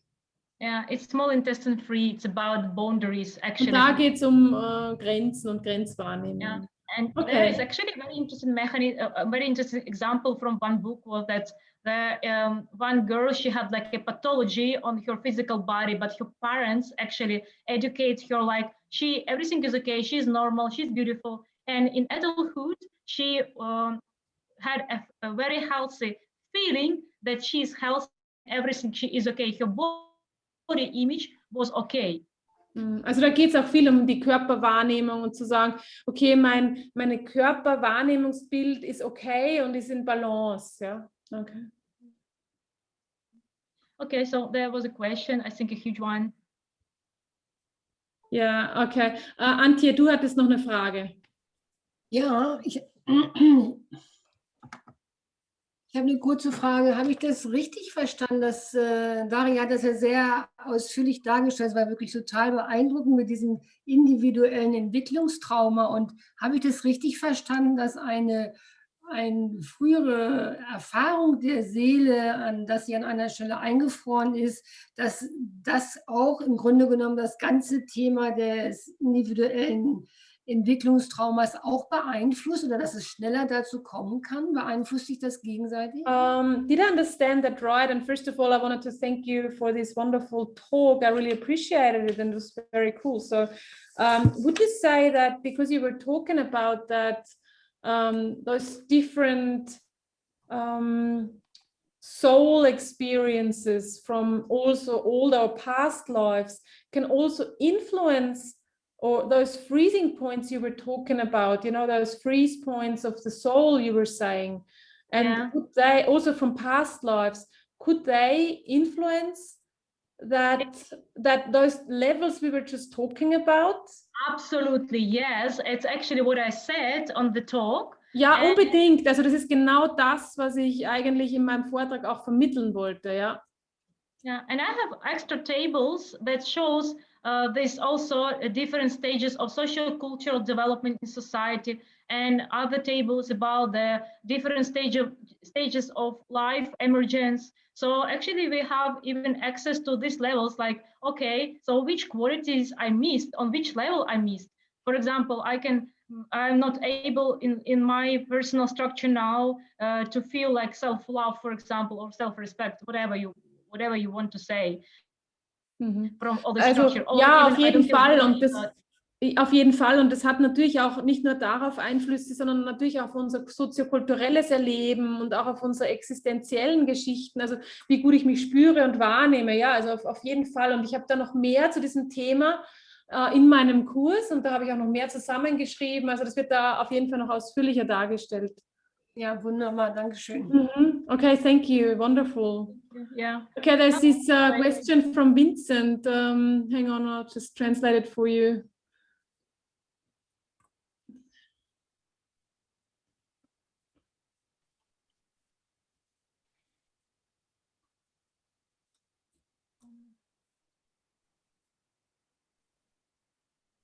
Okay, so I was just wondering if those energy blockages you were talking about due to trauma that have those blockages also on the soul, could you also use your work on people where they like people where their brains function differently, like when you have someone with autism or sexual disorders or other neurological problems, because you know that sometimes working with those people is really hard. Yeah, absolutely. I think that it's correct to work with this protocol using the even individual development. But actually, if we have this logic that if the issue is a huge, it means that we have the trouble not only on this level, so maybe in other levels. So probably we can check up other tables which can show other information about like these other levels of development. So actually, yes, but what I think that if you check all neurology, all brain holograms, and then did all possible things around this, then actually I would love to check up the trauma from past life and so on. It's just not because of trauma, just because of logic. Also ja, klar, also kannst du machen, Vincent, du kannst trotzdem mit dieser Balance hier arbeiten und natürlich hat das ja auch einen Einfluss auf deine individuelle Entwicklung, aber es gibt ja auch noch ganz andere Entwicklungsstufen, die ich jetzt hier da auch nicht aufgeführt habe. Also da würdest du dann auch vielleicht schauen, auf welche Entwicklungserklärungsstufen du vielleicht da an der Stelle heranziehen würdest und dann würdest du vielleicht auch mit Brain-Hologrammen oder eben anderen neurologischen Sachen, die Hugo ja auch balanciert hat oder geschrieben hat, arbeiten an der Stelle, ja. Also ja, auf jeden Fall. Yeah, but what I should say about the autism, that actually it's Porges, Stephen Porges, he mentioned it in his book, that actually the autism, it's like his point of view, is because the damage of social engagement system. And we have this protocol social engagement system, like different nuclei, which works for you to be able to communicate with someone and to identify the person who communicates with you. So und speziell natürlich muss ich an der Stelle, wenn die Frage nach Autismus geht, kann man natürlich auch dann Stephen Porges heranziehen, der ja natürlich auch seine Social Engagement Theorie aufgestellt hat. Und wir haben ja schon eine Balance zum sozialen Engagementsystem. Ja? Also der war jetzt mal ein kleiner Nebensatz. Der war ja auch in meinem Traumakurs quasi Thema, ja, dieses Social Engagement System Balance. Da gibt es schon verschiedene jetzt dazu mittlerweile. So maybe some like stress in different nuclei which are involved in social engagement. Und natürlich balancieren wir da natürlich auch verschiedene Kerne, die involviert sind, um diese Social Engagement System aufrechtzuerhalten. Okay. Und wir haben, weil da steht, wann und wo findet Darius Kurs im Oktober statt. Also der ist natürlich am IHK und ist, glaube ich, online auch zu buchen und ist im Oktober, findet im Oktober statt, aber wir wissen noch kein genaues Datum. Okay, I think we should come to an end. It's like 9:10. Is there anything you want to say or shall we just finish it? Okay, so an der Stelle, wenn keine Fragen mehr sind. Ich würde gern, hört man mich? Ja. Ja. Ich würde nur noch mal sagen, dass wenn dann das Datum steht mit Daria, würde es dann auch noch mal einen entsprechenden Newsletter geben. Das heißt, es werden auch noch mal alle informiert, wann genau das Datum ist, weil ich jetzt gerade gesehen habe, dass doch einige gefragt haben. Genau. Genau. Ja, super, danke Alexander. Gut.